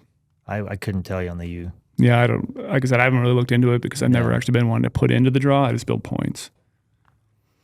I don't know. It's a U tag? Yeah, that's a tough one for me. do you apply for you? No, I don't agree with the U hunt. I I don't agree. see With For all the its reasons we purpose, discussed, or is but there a I different don't reason? apply for it. I feel like you should exercise every opportunity out there before you were to do something like that on a resource that is so finite already. So, and I think if you turned it over to the private side, they would do it. And this is one of those things where, yeah, it's managed by the public sector and the state Fish and Game and all that stuff. I don't know. I feel like there is a way. I feel like if there is the opportunity, we should see it through. So like sheep are one of those things where I think you'd get a lot of people that believe in, look, it's just no secret that the sheep guys that are buying these tags are like wealthy beyond many generations. It's insane. They're doing all right. And they're very good philanthropists, right? Like wealthy people get a really bad rap on, the 1% not paying tax. Oh, that is all such bullshit. They're the best philanthropists on planet Earth. And when their passion is hunting, let's use it. Let's tap into it. Like WSF has that great take one, leave one program. Like for every sheep you kill, you donate to transplant sheep in the WSF. I'm not sure exactly how it works, but it's the take one, leave one program. And it's awesome. Yeah. Like I think if you turned it over to a private, like what KOHU did with that Conservation Direct, like I really feel like there is an opportunity there to make sheep more known, to educate more people on, to do these major transplants. Like there's got to be, I get the diseases and all that stuff. There's got to be mountain ranges that are habitable and with no sheep on them. So let's just take them and put them on there. Mm-hmm. Then you don't have to worry about die-offs and you don't have to worry about transitioning diseases and all that stuff. I know there are places like that, and I'm not even a sheep guide. Yeah. You know what I mean? I feel like you should exhaust for something that is so finite in resource already. Like what are we doing? Yeah. And the other side of it too, like someone could realize that, well, I'm never going to draw a ram tag in Nevada. Never. Yeah. But now we have this opportunity. So now I do get an opportunity to go out there to chase sheep, to see sheep. Maybe they'll take one, but hopefully while they're doing that, they might get excited about the conservation side and be like, well, I'm never going to draw a ram tag. I took a sheep. So now I want to go help out in these guzzler projects. I want to start doing other things now to benefit it. And they got that sheep experience that they're looking for, but now find another way to give back so other people can have that same opportunity. Yeah, it's $19,000 to build a guzzler in Nevada, right? Like I think you could easily get some funds to build quite a few water catchment systems on a mountain range. Another, 100, 250 grand in donations for the actual science of the transplant. So that you're not talking like tens of millions here. No. That's my point of this. Like there's a proven model there. Yep. Yeah. That KOHU and Brendan Burns, they validated the model. There's no question. Yep. Why can't we do that on a bigger scale? Well, we could. You just got to get the people to the people in charge have to say, okay. The public sector has to allow for the privatization of it. Essentially, right? That's the politics side. Yeah. Do you think that would ever happen in Nevada? It should. I don't see why. It definitely should. I don't see why not. I get the disease thing. Again, I'm not making like the overall. I'm not trying to simplify how variable the overall experiment would be. I'm not trying to simplify that. I'm only simplifying the fact that you would have the funds outside of the public sector. You have the funds. They're there. Yeah. There's got to be a way too. You can set up another way to gather funds, like maybe make some other people who are going, over to Lake Mead area recreating to pay some more fees or different things. That's a whole other. Yeah, but to get more public involved, so they're supportive of it. Yeah, because they might not ever see sheep, but they might want to, and it's like, well, if you can start doing something that they can start giving money into to help the overall. Only scary thing about sheep, like especially desert rams, is the traveling that they do. For the rut. That's a good point. It's That's terrifying. A very good point. Like you put a ram on a mountain range, and you may think it's far from like another herd, but it isn't for them. It's crazy what the traveling that they do. Yeah, I remember a couple of 17 miles. I remember a couple of the statewides that have been killed in the past moved like 3 or 4 units over. Which is a miracle that the Muddies doesn't have the disease in it. Yeah. Especially with like Logandale right there, and everybody has their little farms and their goats and sheep in there. That's a really good point. They could have it. They're just immune to it, and they're not showing it. Yeah, that could be too. Yeah, they could just be past Yeah. past that. Yeah. Which would be awesome. They could be definitely spread them out. Non-symptomatic for the COVID. Yeah, hey, fact checks here. But no, it's like, and that's a good point to the variable in what the experiment would be. But like, man, there's where there's a will, there's a way. Yeah. And it's such a good resource. Like, why not try it? And the whole thing with female species hunting, like I feel like that's your last ditch thing. Yeah. Like it should be your last ditch effort, you know, to just start trying to manage herd populations because of overforaging or because of, you know, not enough water, drought, whatever it is. Yeah. It should be that should be last ditch effort. Who would you go to pitch that idea to actually get it in the works? We have a really good governor as of like 2 weeks ago. Yeah, true. I don't know. That's where my mind goes. I don't know. He's a great guy. He's a hunter. He's a sheriff. Was the sheriff. Like, I don't know. That's just where my mind goes. I have no clue though. I mean, I'm not in that world. Who is in that world that you would contact? There's got to be people. We got contact with a lot of people that have a lot of passion about preserving sheep, and it always seems like they get dead-ended when they come with ideas or this or that. Like That's the politics of it. Yeah. Yeah. And especially our last governor. How do you work past the dead ending of like good solid ideas? A good governor is the start. I think maybe go to your commission meetings too. Commission. Yeah. But the governor is at the end of the day over the top of all of it. And our yeah. last governor was, you know, a dumpster. So like it takes a good person as the first thing. And a lot of these states, you know, don't like I was listening to a podcast how New Jersey, their governor as of 2 years ago or 4 years ago, whenever it was, I can't remember the exact dates, ran on the back of shutting down the bear hunt, where New Jersey has more black bears per capita than any other state in the U.S. Ran and won the governorship on that because a lot of the, you know, the libs who are very, you know, detached and untethered from the realities of the world don't understand that like the rural communities are living with your shit that you don't want to pay attention to. Yep. 2 years into his governorship, had to reinstate the bear tax because they were already overpopulated to a massive amount, right? Like there's not a ton of bear hunters out there, and when the number, it's like whitetail, right? That you really, this is my point about female hunts. Whitetail's a great example. Like when you got to kill, I can't remember what state it is, you have to kill like 2 or 3 does before you can even get your buck tag. Yeah, I believe that was Wisconsin back in the day. So like that is, in my opinion, when you start turning to like female management, right? Yeah. Because it's just like the predators. You kill 1 coyote, you kill 11 coyotes if it's female, right? Yeah. Cats, you kill 1 female cat, you kill 6 cubs. So like you're killing 7 instead of 1, right? It's that whole math model when in the predator side of things. It's the same thing, in my opinion. I could be very wrong, and everyone thinks I'm an idiot, which happens a lot. But you start killing females. It's not the one. You're starting to add up. Yeah. More than just the one. Yeah, she's got a couple years that she's going to be fertile and drop it. Exactly. So, but this bear thing, they had to reinstate the bear tags 2 years into his governorship, and not only that, they had to like almost double the amount of bear tags previous to his governorship. It's unbelievable. Like it's good leadership is where it starts. Yeah. And the problem is the cities is what's choosing the leadership. Never underestimate the power of stupid people in large numbers. Yeah. Oh yeah. Jeez, you're full of good ones today. Full of good ones. And this is what we were talking about walking in here. Like we were talking about 2 brands that we no longer spend our money with. Yeah. And one of them is against hunting specifically.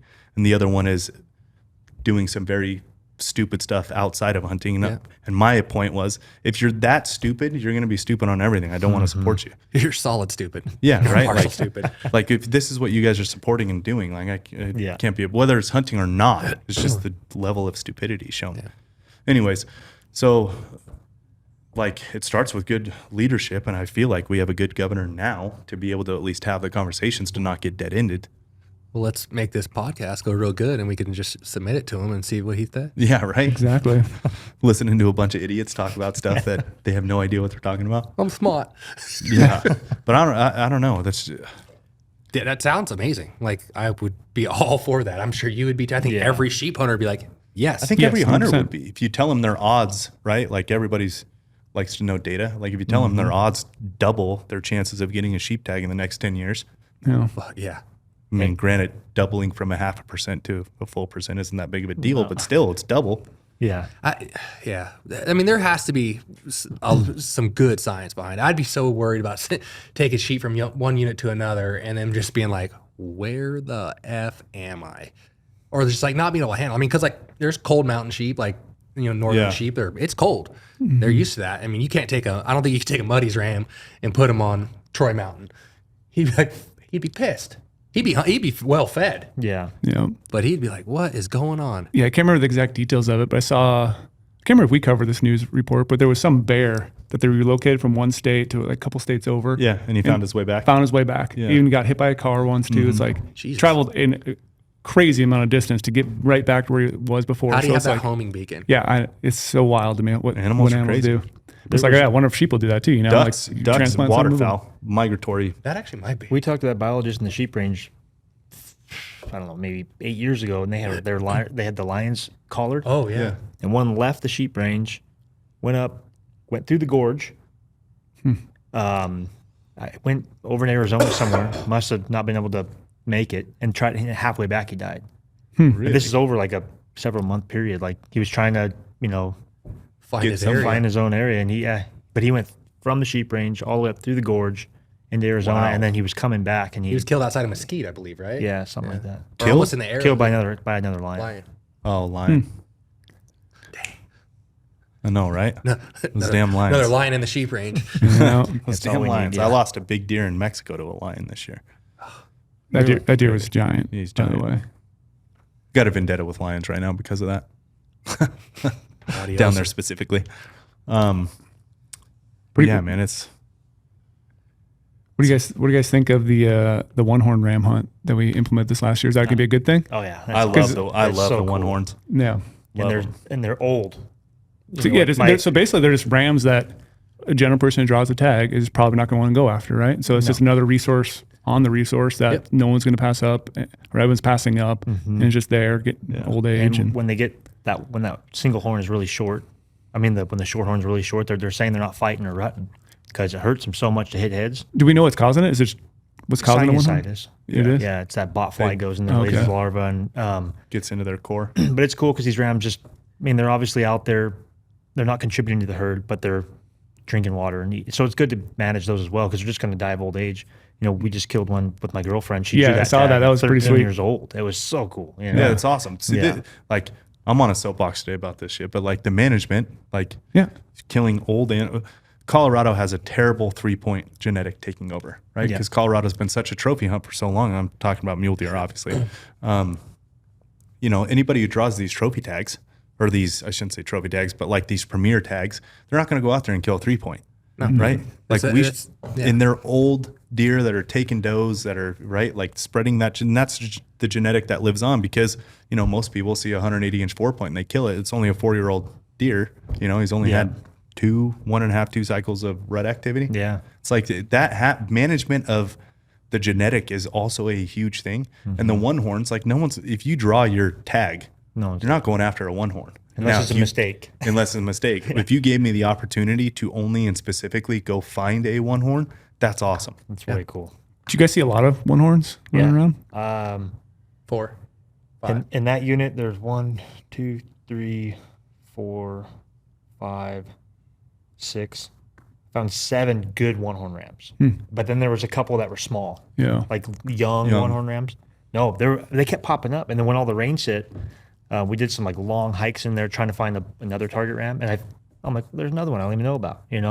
Crazy how many one horn rams. I love the management on that kind of stuff. 3-point spike by 6 in the elk hunt in Utah. The spike hunt in Utah is any spike by whatever, as long as it just doesn't branch above the ear. Yeah. It's like that's awesome. I love hunts like that. I think we'll have it. I think your success rate's going to be really low. I think you're going to see the one horn ram hunt for a couple of years. I haven't heard of anybody else killing the McCullochs. I think it's so awesome to have to go find one specific thing. Yeah, it's tough. It's a hunt. It makes it like another. It's a hunt. Yeah, Yeah. and it's a part of It's the fun. Yeah. It's like time of you year guys when are they're you not guys on are water. looking for the one that the wealthy guy wants, the biggest one in the state. This is the same thing, just in a very different way. Like you are looking for one specific thing. I love that. Makes it an actual hunt. It's a really hard time of year to hunt sheep. Yeah. January and Yeah. February. So they're spread out. They could be at the top of Super the spread peaks out. to the low rollers. Yeah. So I love shit like that though. Those true management tags. I wish they would put more of those in Nevada, like just different type of managements. Like I'm a huge believer in management tags, and it's proved. Like whitetail is the golden child of that, right? Like you look at the genetics at some of these, you get these huge swaths of private land where these landowners are able to manage it the way they want. Yeah. And the genetics they want, and they're killing, triple the amount of management genetics to their one big buck that they're chasing every year. But all their neighbors and everybody is on the same program. It flourishes like literally in a couple years. Like you can notice the difference. I feel like you could do that in other places too, and make more money instead of just giving out more tags, like more general season tags, normal tags, management tags. And then there's your meat buck hunter. Exactly. Go kill your meat buck there. Yeah. But that might just be too much of a hunt for them, like. True. Yeah. Yeah. They just want to go kill the first 2 points. Like the Muddies when it was doing really good and they just kept giving out every year, it seemed more tags. Well, what's wrong with a unit specific heritage tag, like bid tag, like California did? I think that's a great, I brought that model too. Utah does it. Yeah. Conservation tag for one specific unit. Yep. Utah does it like crazy for the elk. Yep. Specific and deer too, but for the elk is like. But that's a way to. 43 tags is a lot. You take a couple of those and do something like that with, and that's more money towards. Way more money. Now it gets into the whole taken away from the general public. It's a percentage they have, like kind of. Yeah. But and I agree with that. Like the heritage tag thing and the governor tag, these bid tags, it says take away from the public. There is an argument there, but it's a catch-22 fair trade-off, right? Because you know how many more for the price of that heritage tag, how many more general tags that would bleed into that unit and take away from Yep. your 100%. hunting experience, like the it's animals. a good thing. It's a catch-22, and it's what is it? 2 tags for sheep here, Yeah. 2 tags for deer plus the draw, so it's 3 of each. Yeah, I mean it's like it's a pretty fair trade-off. It's a lot of bad rap, but people have to really sit down and think about what is going into that when people are spending that much money and where that money And is how going. many more general tags would have to be offered to make up for the price that wealthy guy is willing to pay? Yeah, it wouldn't work out. Yeah, the math doesn't work. No. So it's a very fair trade-off. Without that money, and they took from that money and put it in the fund, we would have lost like a lot of our sheep because that's what funded those flights. It's funded all of it. Oh yeah, those emergency flights. They're specific to the species that's bid on. So I mean, it funds all of it. We hunted the heritage tag last year in the unit that we were hunting in. While we were looking for the ram with the client, I found a guzzler dry, and I'm like, oh. I called it in immediately, but I'm like, now they're gonna be here flying with a helicopter. We're trying to find this ram. Yeah. They're gonna be running. So Literally. they worked with us really good. They came in, they did it. They actually worked their flight plan around us. They tried to, because obviously his money's going towards that. And then they specifically told me, hey, thank him for allowing us to do this. That's really cool. He's funding this.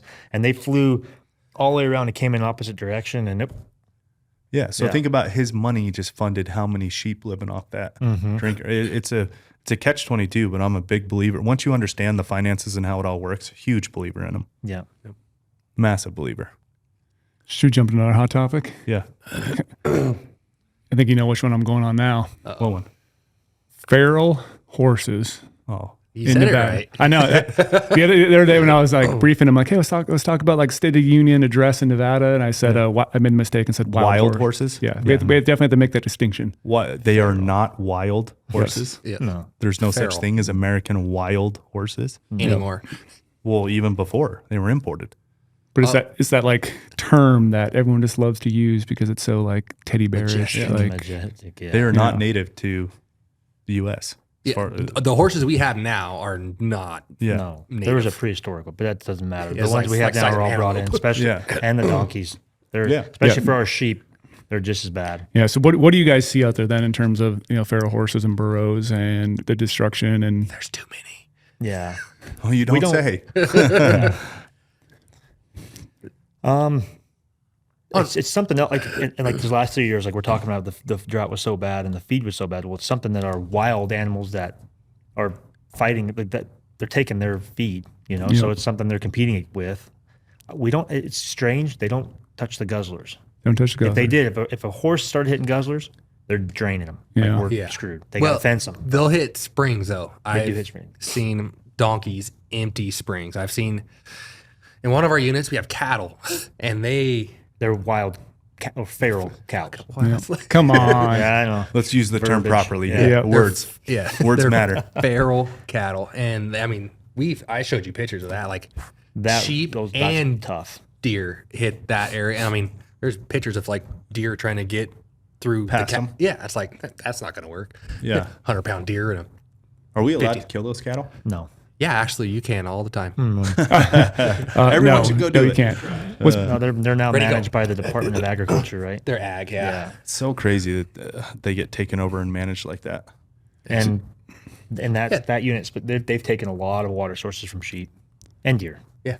but they have. Yeah, 'cause you guys see that heavily probably on the deer side, right? And with some of your deer places, like just Yeah. overrun with. And the horses, I know I mean, 2-3 spots there's cattle and sheep and deer will hit that water source. Pre GOHUNT, when I first graduated college and came home, I was hunting Central Nevada unit really hard.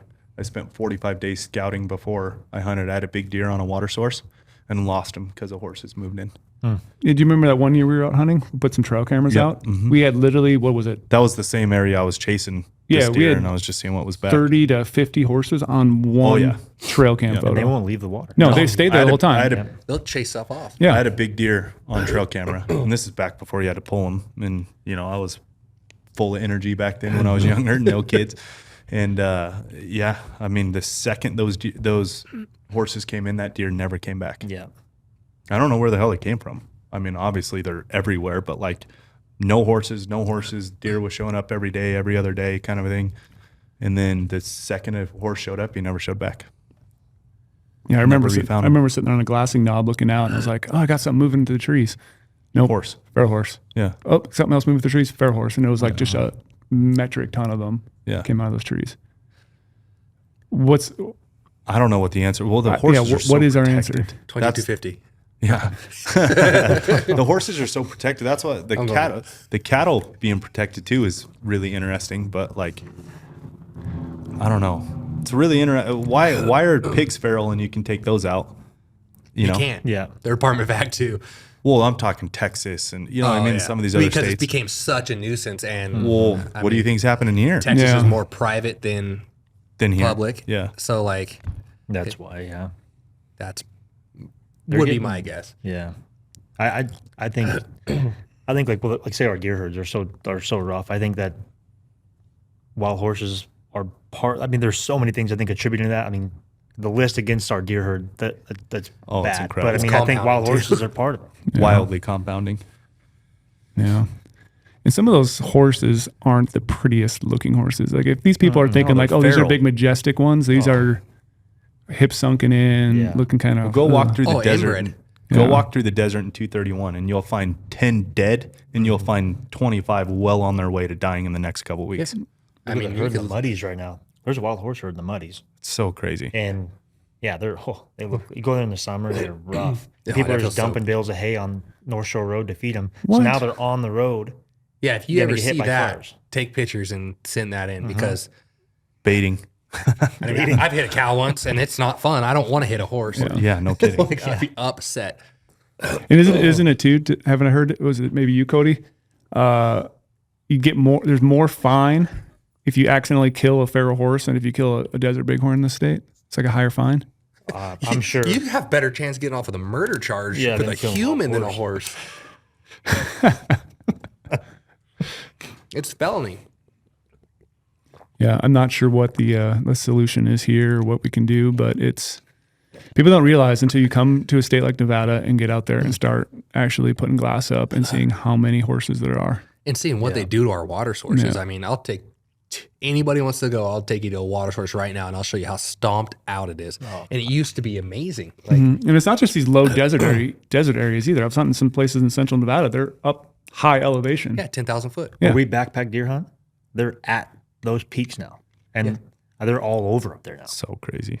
And there's not very many deer up there. And we were seeing basins full of deer. Now we're seeing those basins with no deer and horses, and there's feral cows up there as well that kind of get left, But yeah, so It's unbelievable.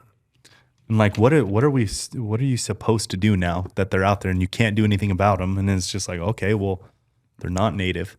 Like what?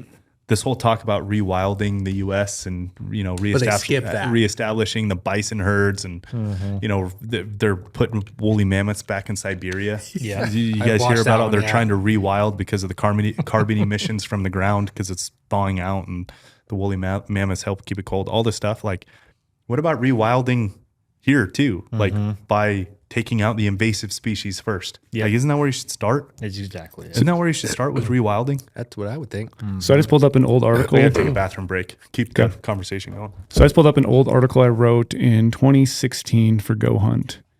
Wild horse and burro populations in each Western state as of March 1st, 2015. So this is obviously an outdated article. So here's the stats on Nevada. Nevada, feral horses, 27,599. Burros, 2,611. Total, 30,210. And in total across these, what is this, 13 some states, there's 58,150 wild horses and burros. And look at that Nevada population. And suppose our max AML is 12,811. So AML is allotted amount. Yep. Oh my goodness. Allotted managed amount, right? Yep. So Nevada's population, 27,599 as of March 1st, 2015, which that number is probably crazy high. And those are computer generated model numbers. Those aren't actual numbers. Now, to give people a idea on how those work, I mean, we were told in Las Vegas sheep range that there was 3 lions for the entire range. We had a camera picture with 4 lions in the same picture on the same spring. Yep. So they're all computer modeled and not exactly. They're not true. Yeah. I mean, they could be close, but they're not exact. And what's also crazy too, because right below that, I have a graphic that shows like from 1996 all the way to 2015. This is all data collected from BLM. And you'll see a skyrocket point where it just goes whoosh, straight up starting at 2012. So from 2012 on, our numbers are exponentially growing for these wild feral horses and burros across the West. Yep. And if people want to look at this article, it's the colossal backlash of wild horses on wildlife. That's the title of the article. Yeah. On GOHUNT. So I lived in Coal Creek. You familiar with Coal Yep. Creek? And when you guys sent that article to me, at that point in time, I was pretty new to Coal Creek, and I was on this giant email thread. It's like 200 something people. There's not that many people there, but and I just forwarded it to the whole thing, and I was kicked off. Coal Creek and I is was a horse loving community. It's all horse lovers, and I was just, I was the out. He got that the was the boot. scum of the community after that. Yeah. And in the same article too. So I was trying to correlate. So yes, they're going to have an impact on native, I want to emphasize native wildlife. So I have a graphic in here. And of course, this is updated again. I have the other updated one here, but Nevada mule deer population estimate from 1988 to 2015. In 1988, can you guess how many mule deer population Nevada had? Oh, fuck, I would have no clue. 240,000 estimated mule deer population. In 2015, that population was now down to 99,000. And that number is actually at about, as of, where was this at? Let me scroll down here and pull this up. Let's harvest. So the latest one I pulled up was 2018. That number's now at 92,000. So we went from 240 to 92,000 mule deer. Was there a spike? It's all been going down. No, was there a decreased spike around 2012? Like, is there a correlation? No, there's not a direct correlation there, which I thought there would be. It's basically went to an extreme low in 1994, and since then it's been going up and down. But we basically went since 1988 240 to 1994 115, in that short amount of time too, and now it's steadily still going down. What were the full causes? Like, there's a lot of, like I said, compounding factors. Oh yeah, We have drought, maybe a little more tags than we should be some years. Mountain lions, feral horses. Yeah, but all the other species are on the up. That's the crazy thing. The elk, It's like drought would affect them all equally, you would think, right? I think like the bigger animals can travel more ground and get more food coverage. Like they say elk graze like 6 miles an hour. Yeah, So like they can cover a lot of country grazing. Right. true. So maybe they can get more food. And same with horses, pretty much same size animal. Yeah, it's always been confusing to me that all the other animals are on the up, but mule deer are not. Yeah. Like, what is that compounding factor that's affecting them more? I think it's human expansion. Yeah. They do not do well with pressure. Yeah. But could it be pressure from elk and horses? Yeah. Could it be They pressure do. from hunting? I mean, from what I know about mule deer and the time I've spent hunting them and learning about them, all that stuff, they don't like any pressure of any kind, like none. Yeah. They don't even like pressure of from other mule deer. Like if you get too much mule deer in an area, some of those older mature bucks are going to leave. Like they'll just kick it. Yeah. They do not like it. Yeah. State of Nevada. Well, it's a state everywhere for mule deer. It is really across the whole West.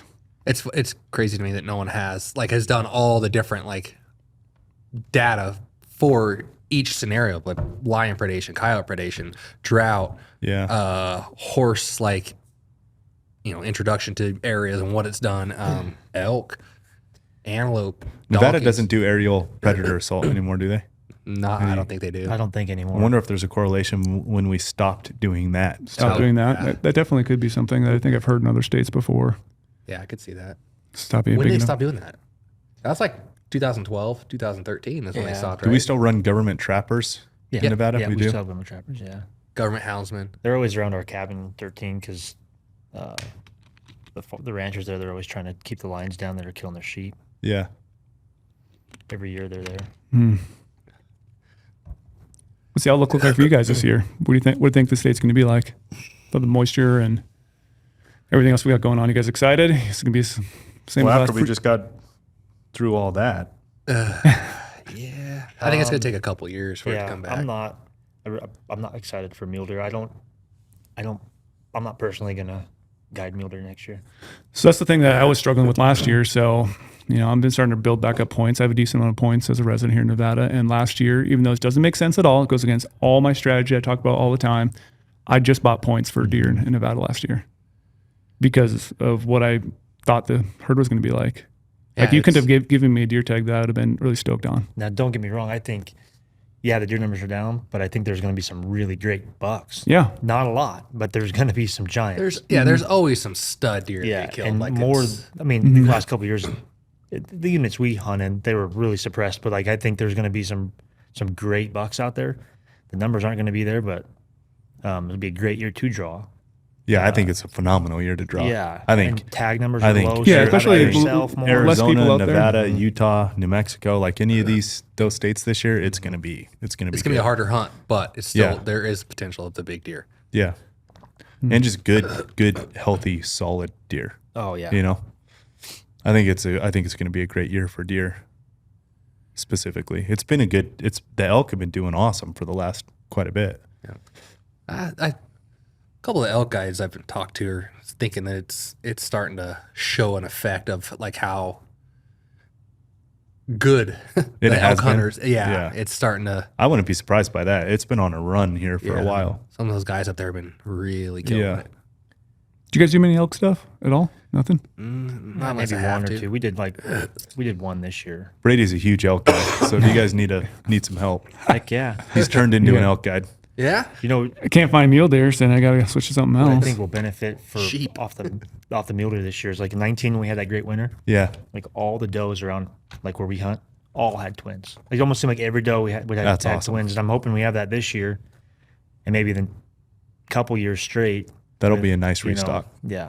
My worry is about that is like we've seen a lot more lions this year.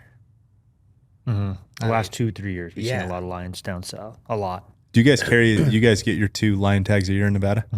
You can only buy one at a time. Or one at a time, yeah. Yeah. But yeah, I always have one in my pocket. Just- You ever killed one doing it? No, it's Like when you glass and see him, I scalp. don't. I It's have always killed real one, quick. glassing up. Yeah. He killed him, and he missed one. You missed one. You're like a Brady marksman. What happened? Yeah, what's going on there? It was a fast shot, and all I had was a 223. And we had a client with us hunting his deer. Yeah. So like, Oh, But the client's like, go. really? Yeah. I would have said the same thing. Go. I got to remember this. Yeah. I You seen missed, Blake- huh? and he had to it sprint. was 4,000 He had to yards. It was sprint to a spot. So I look over and I see Blake just running through the sagebrush, and I'm like, what are you doing? And then just drop down and bow and shoot. And I'm like, oh, he's got to see a lion. And How far was the shot?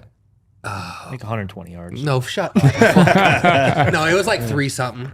I mean, it was a poke. Like, but I was gonna give it. Yeah. Give it a go. Yeah, he was looking into like one of our little, like he was in one of our spots. No, He'd be like that. holes, yeah.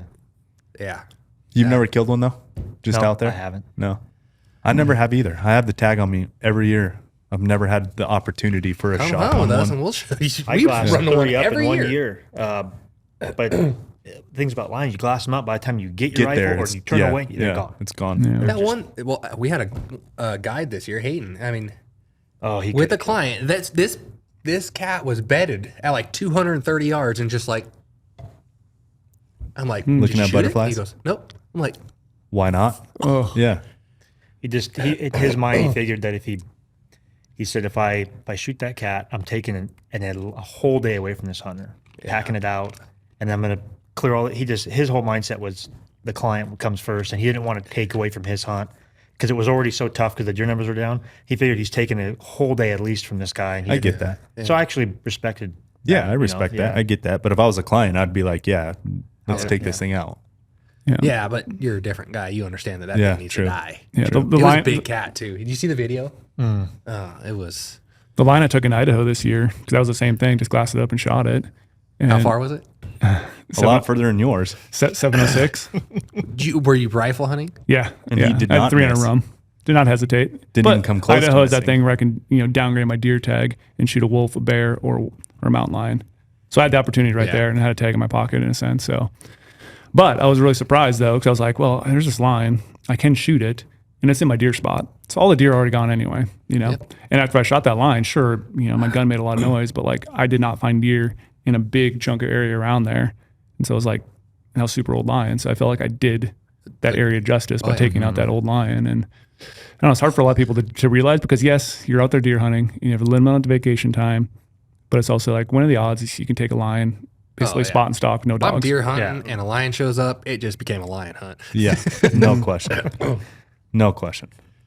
There's just things that need to be done. Well, if you're out there killing deer, you also need to be out there killing lions when you can too. Same with killing coyotes. coyotes when you can. Like That's management. Yeah. yeah, it should be. You can't be killing one and not the other. Coyotes, I'll let kind of walk. Like if we're glassing and like we're in our spot and coyotes come trotting through, it's not gonna get hit. But You're better than me. You're better than me.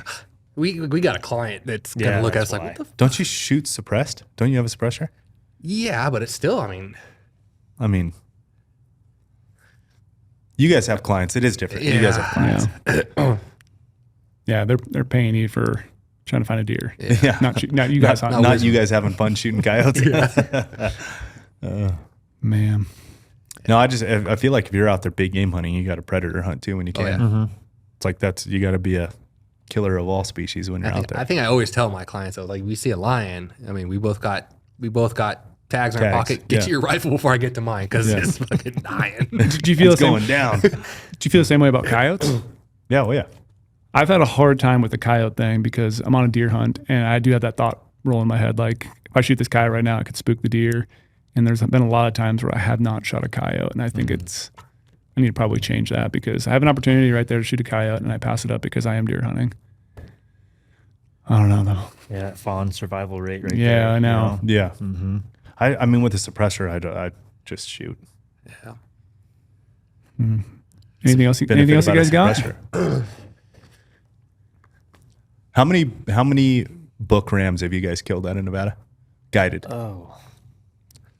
Like Book rams, like contracted guided or hunt spin on? just hunt spin on. Hunt we'll spin say on. that. Hunt spin How many? Yeah, how many book rams have you guys seen go down? I want to say like 16. 16. Yeah. No. More? Yeah. Cutting yourself short here. I have to. I used to really have crunch numbers on that. You guys don't all know that my- off the top of your head? I used know, to I have all get my you- papers. And You're a then- tattoo guy. I'd have a running checklist on my arm. do it. I would. I would Yeah. literally have a running checklist on my arm. That's just the one ram that I put on there, but That's a pretty sweet What's tattoo, that by the called? way. Those are all The Lincoln four and the sticks. Don't let slash, them what's fool that you, called? dude. Oh yeah, I'm not sure what that's like. Yeah, there's that. What's that counting style called? The 4 and then the slash? Roman. Yeah. Like Roman numerals? No, No, that's not not Roman. Roman. It's a certain tally system, right? Tally. Tally Yeah, mar- the tally tally marks? system. How do Just you have not that. have that on your arm? teardrops. Yeah. Look, yes. I don't understand how you don't have that on your Listen, arm. You know, teardrops one to of little my ram clients- heads, dude. Little ram Yeah, heads, one of my curls. clients, he's a sheep fanatic. He's killed like 10 Grand Slams. Yeah. Holy hell. Yeah, and he gets after me all the time that I'm not keeping a journal like Yeah. of Yeah. all, and I That's should what I'm probably saying. do it before I start losing my memory of all these hunts. That'd be cool too for like later on in start life with to my pass kids. down to someone. You guys yeah. are you guys are in such an elite class of like sheep guides. being able to hunt those types of sheep and like the clientele you're into and all that. I mean, that'd be like my main tattoo. Yeah. Seeing how many I've killed, just trying to add to it all the time. And I think it'd be cool too to keep tallies of all the sheep you see, because then again, that's like That's more journal because their journal arms style. would be All the sheep covered. you see. Yeah, That would be journal status. yeah. Just to like have that to look back on. Like, hey, this year we saw X. Next year we saw this. 5 years prior it was lower number, higher number. Yeah. Just It's the that, biggest like, ram you guys have killed. Zeus. 185. Oof. 184 7/8 net. Net. The number 3 in the state. And All time? the largest ram ever guided by a guide service in the state of Nevada. Really? Yeah. That's pretty cool. What year was that? 19. 2019. Zeus, huh? 185 net. Yeah. Gross. 185 gross, right? Yeah, he's 184 and 7/8 net. 185. You can't Yeah. 7/8 an animal. I know. Well, you can Nets talk are for to- fish.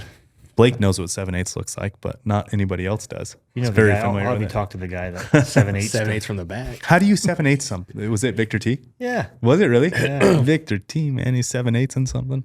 Can't do that shit. How many days you hunt for that ram? That was the second day of the hunt. See, but a lot of scouting obviously went into that. Yeah. And Yeah.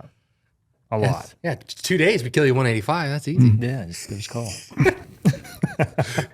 That's why we're both losing our hair.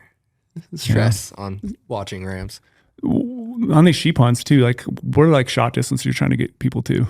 Pretty fairly close or? Yeah. Yeah. Sheep country's, you can Huntable. get when you get real cutty, you can get relatively close. We've had a lot of rams killed at under 150 yards with a rifle. Oh wow. Yeah. But we've had some where, then like you said, some guys can't draw till they're a lot older and they can't get around Yeah. and we can't get them as close and they're taking the 400 or 500 yard shot because they Our just can't furthest physically sheep get there. shot was 617. That's a And far sheep shot. That was That all guy, the guy that could was do. 6 days and he couldn't even hardly walk anymore. We hiked him so much and he missed rams and couldn't get on them. And it was a long sheep hunt and he finally made it happen there at the end. Really? Yeah. That's a long shot for in sheep country. Yeah, that's a really long shot. small-bodied animal. Like I killed my ram in New Mexico at 400, which was that's a far sheep Yeah. shot. Yeah. He was just in the one spot. He was on an open hillside. I was on an open hillside. There was really nothing I could do. It was getting dark. I couldn't like spin up on top of him and come down on top. So I ended up shooting, but that's a far shot for sheep. Yeah. yeah.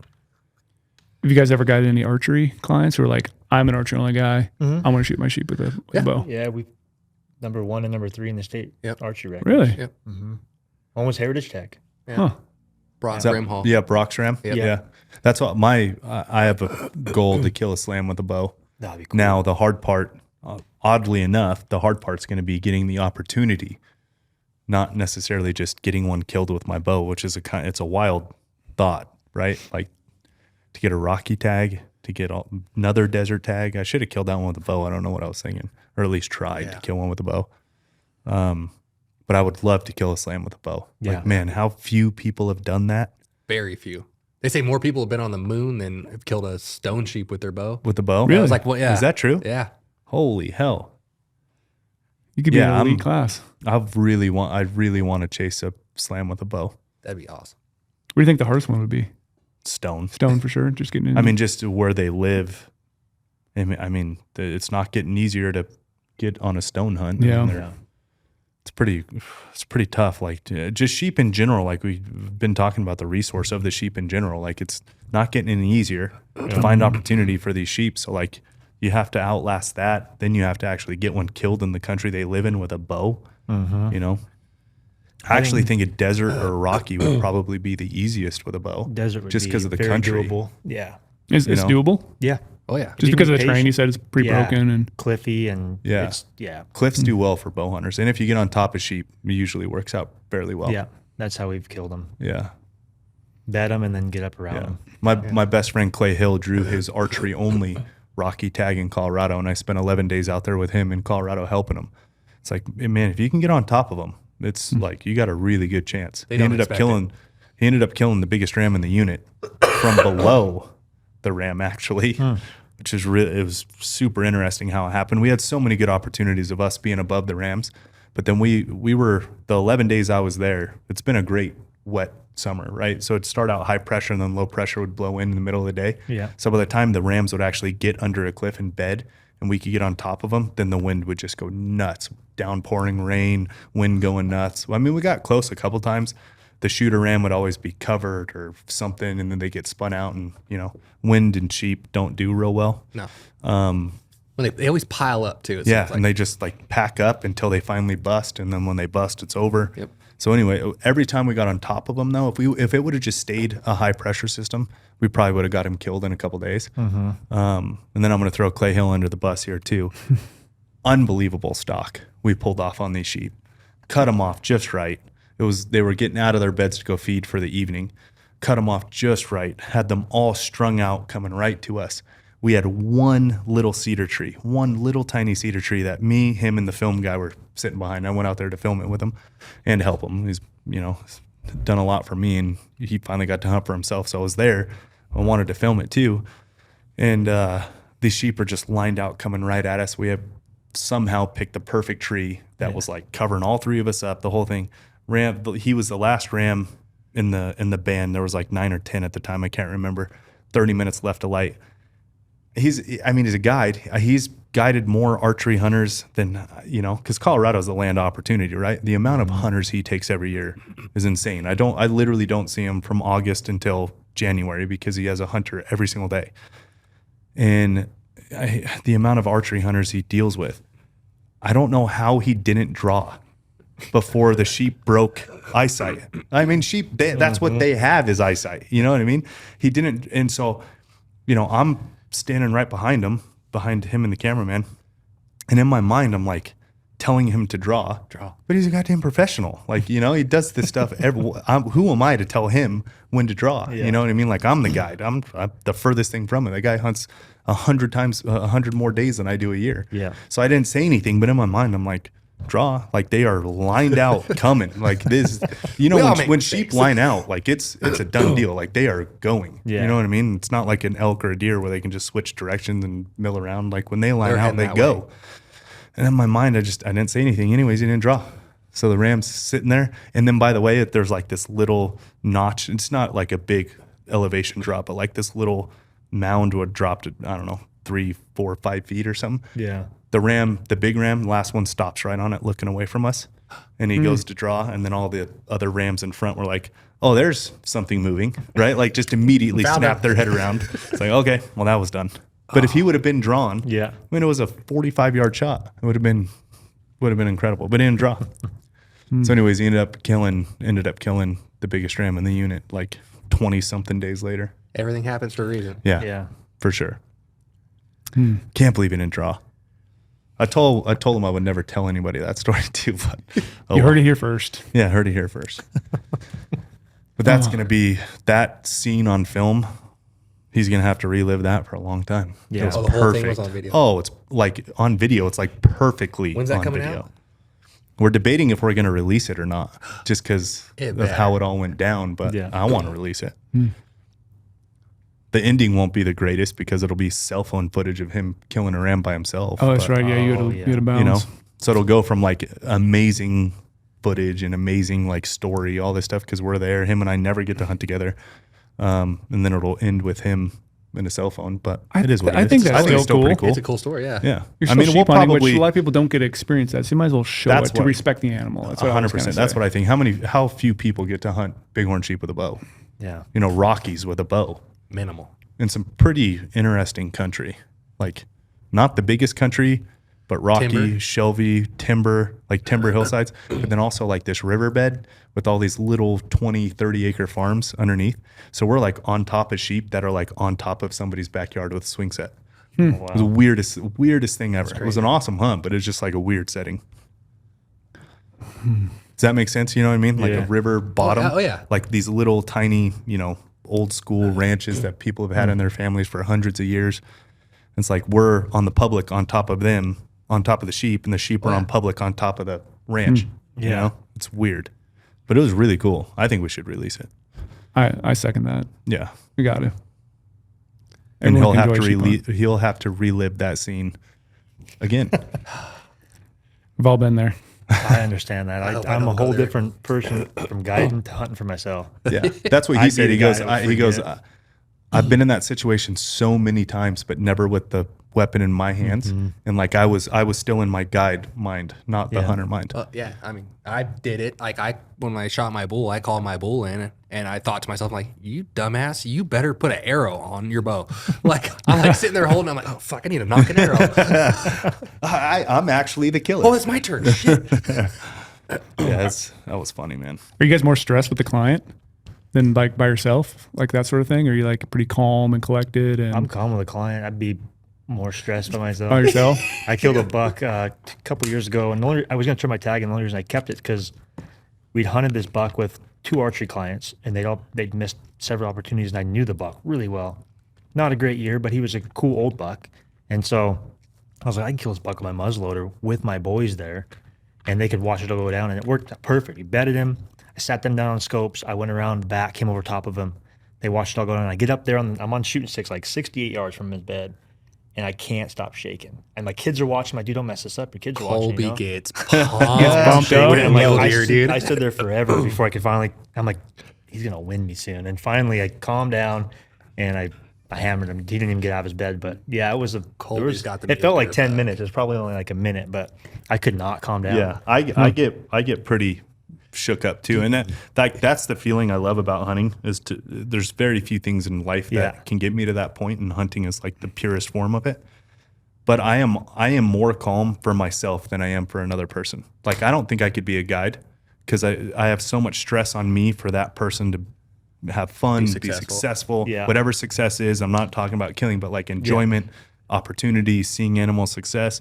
You know, the times I take people, like I took Porter for his 40th birthday to Colorado, and it's a place that I know that I've hunted before, not personally, but like been to. So, you know, kind of the decision, the thought leader of like where we're hunting, where we're going.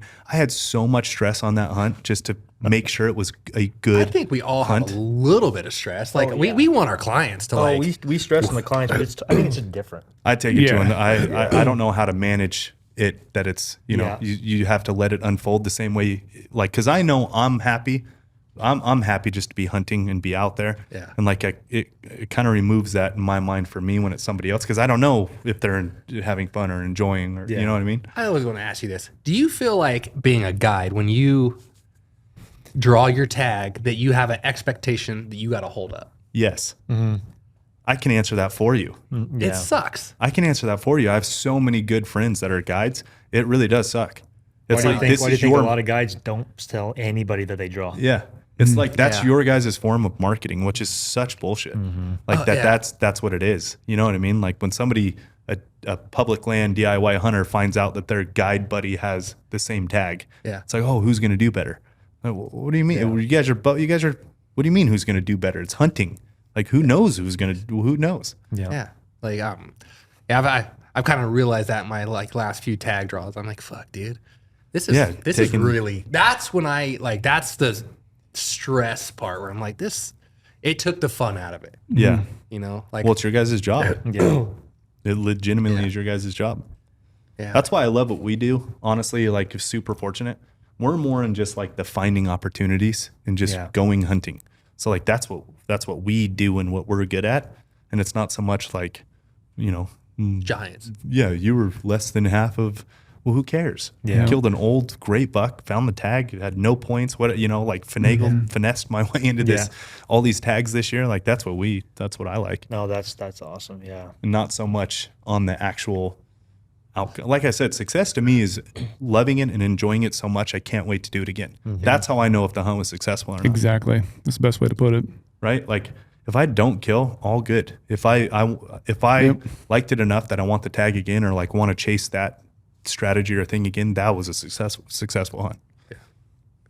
And my kids are going to start applying. My son drew last year an antelope tag, but I'm going to be looking at it at a total different perspective. Oh, yeah. I got to change the whole way I do things just to make sure that I want him to love it the way I did. So I try to look back at how I started. Yeah. Yeah, And I want to all fun. implement that, not the guiding of sitting Yeah, glass yeah, all day. yeah. That's not going to be fun for me, So Hell no, man. Window time, listening Yeah. to music. Yeah. Like that's how I mean, back in those days, exactly. that's what Make it a was. stress-free That's why it's so environment. fun. Just have Stress-free, fun. fun, fun camp at look night. at a bunch of animals, camp at night, like you said. Not getting back to camp at midnight and waking up at 3 a.m. Like that's not fun for a kid. It's fun for us now. Yeah. But yeah, I'm in the same boat with my wife and son because I take them with me a lot now. Like I want hunting to be what we do together, at least 1 or 2 a year. And that's what it is. Like go home early, go cook dinner, right? Like go just break it up a little bit so it's not so much of a grind that we all enjoy. Yep. And it's been fun to like get back into, let's just go find a 4-point. Yeah. Let's just go find a good 4-point. If we don't find one by 4 o'clock, let's go home. I'll barbecue for everybody. We'll go have a good time. You know what I mean? Awesome. It's been a lot of fun the last 2 years to like get back into that mindset. It's been a lot of fun, honestly, especially to like find the tags to do that on too. Yeah. Like, oh, let's find a second choice Colorado tag. Let's find, let's do this, let's do that. It's been fun. Can't wait to do it again. I got something cooking for this year from my wife and son. We'll see if I can pull it off. That'll be rad. I don't know if I have enough points, but it should be fun. A Whole points little game. party app. Oh, heck yeah. Son gets to see mom and dad do something. It'd be pretty cool. So, Any closing thoughts for you boys? How if someone does a sheep tag, how they get a hold of you? Want to like tango with the best of the best here? Just look up Silver State Guides and Outfitters. Yeah. Silver State Guides and Outfitters. Okay. Give us a call. Yep. Well, we don't like to play favorites, but if I had a sheep tag, I'd be calling you guys. So what I was going to say earlier is like talking about I know it gets very expensive. Like, what do you guys charge for a sheep package if I were to draw a tag? There's just a one-on-one Yeah. for 7 days. Yeah. 7,000. 7,000. So it's expensive, right? But you drew a sheep tag. Yeah. Like that's in my mind, like, man, you drew a tag that's valued at, what's the Nevada tag valued at? 150,000. Yeah. Is like the open market price for what that auction tag goes for. Man, that's the value of. You can make that money back. This is what I tell people. You can make that money back. But You ain't gonna make another sheep tag. You ain't ever drawing that tag again. That's when it gets into like, there are some species out there that, man, it's that true there's like the once in a lifetime, I drew the best elk tag in the state or whatever. Then there's like the actual true once in a lifetime. Yeah. and sheep hunt is, That's what like it we is. said before, it's the pinnacle. Everyone dreams of it. That's why everybody likes to talk about it and listen to it. But then when it comes to actually doing it, no one wants to pay attention because they know, like, they don't ever know that they're going to be able to do it. Yeah. Yeah. I would say everyone to actually apply for Nevada for sheep. Like, it's the best draw odds. No question. Like, across the board. Like, No question about it. and don't build up your points or this or that. Like, actually apply. Yep. Because, I mean, Yeah.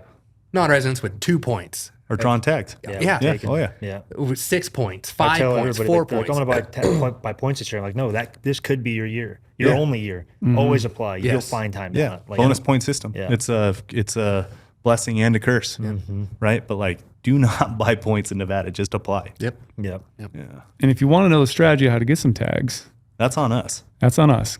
Go Hunt Insider. So we always try to do a little promo code for you guys. So if you guys use promo code podcast, when you sign up for Insider, you'll get 50 points back to the Go Hunt Gear Shop. That's $50 you can spend on gear. So get some research. Do what these guys said. Apply every year for sheep because you always have a chance. chance. Might be a slight chance, but you're saying we have a chance. Yep. So So- when you look at our draw odds, which, shameless plug, are by far the most accurate, like your odds, the people with 15 points and your odds of at 3 or 4 points, it's really not like that massively different. You both, I mean, there is still a chance. It's a blessing and a curse with the bonus point system. That's what it is. Yeah. Yeah, but it's fair. Like I said, non-resident Yeah, can for get into sure. it and has a chance. Yeah. So I'll call you if I draw a sheep tag. Heck yeah. I hope you do. You could Bring your bow. One of these people in Bring this your bow. office has to draw a I tag have here pretty 15. soon. I have 15 points now. Yeah, we have a lot of points in the government like- office. Are you there's- going 100% archery? I would like to, Yeah. It's a good Me idea. too. I would like for you to. you know. Yeah, I think that'd be a lot of fun. I mean, I got to get the tag first, right? Or whatever tag it is. But yeah, I mean, I was so fortunate to draw that sheep tag, and I killed a ram beyond my dreams. And I did it DIY, did the whole thing, went out scouting, found the ram. He's 171. Like it. That's a great ram. That's an amazing ram. What else? You know what I mean? Like I'm looking to kill one with a bow. And that takes a lot of efficiency and resource, and that's what I want to do. I wish we could do more bow hunts for sheep. They are fun. Like it's They're Talk stressful, about but fun. stress. it's awesome. Oh, man. Heart, like, Just racing the whole Yeah. time. yeah. Yeah. Someday. Someday, man. Someday. So, anyways, good luck in the draw Thanks. for all of us. I Drawing know. Yeah, a I bad know, sheep right? tag. It's coming up pretty quick because I'm starting to get excited. Colby's all the out. apps. What am I out? On the sheep tag. One more year. One more. Yeah. Start from scratch Yeah. Start from scratch. Draw a sheep tag again. I'd fucking lose it. with 1 point. Oh, I'd fucking lose my mind. All right, guys. Thanks for coming. Yeah, appreciate both of you Thanks guys, for Blake, having Colby. Like this sun over here is just destroying me, so I was I wanted kidding. to bounce out. So Yeah. until next time.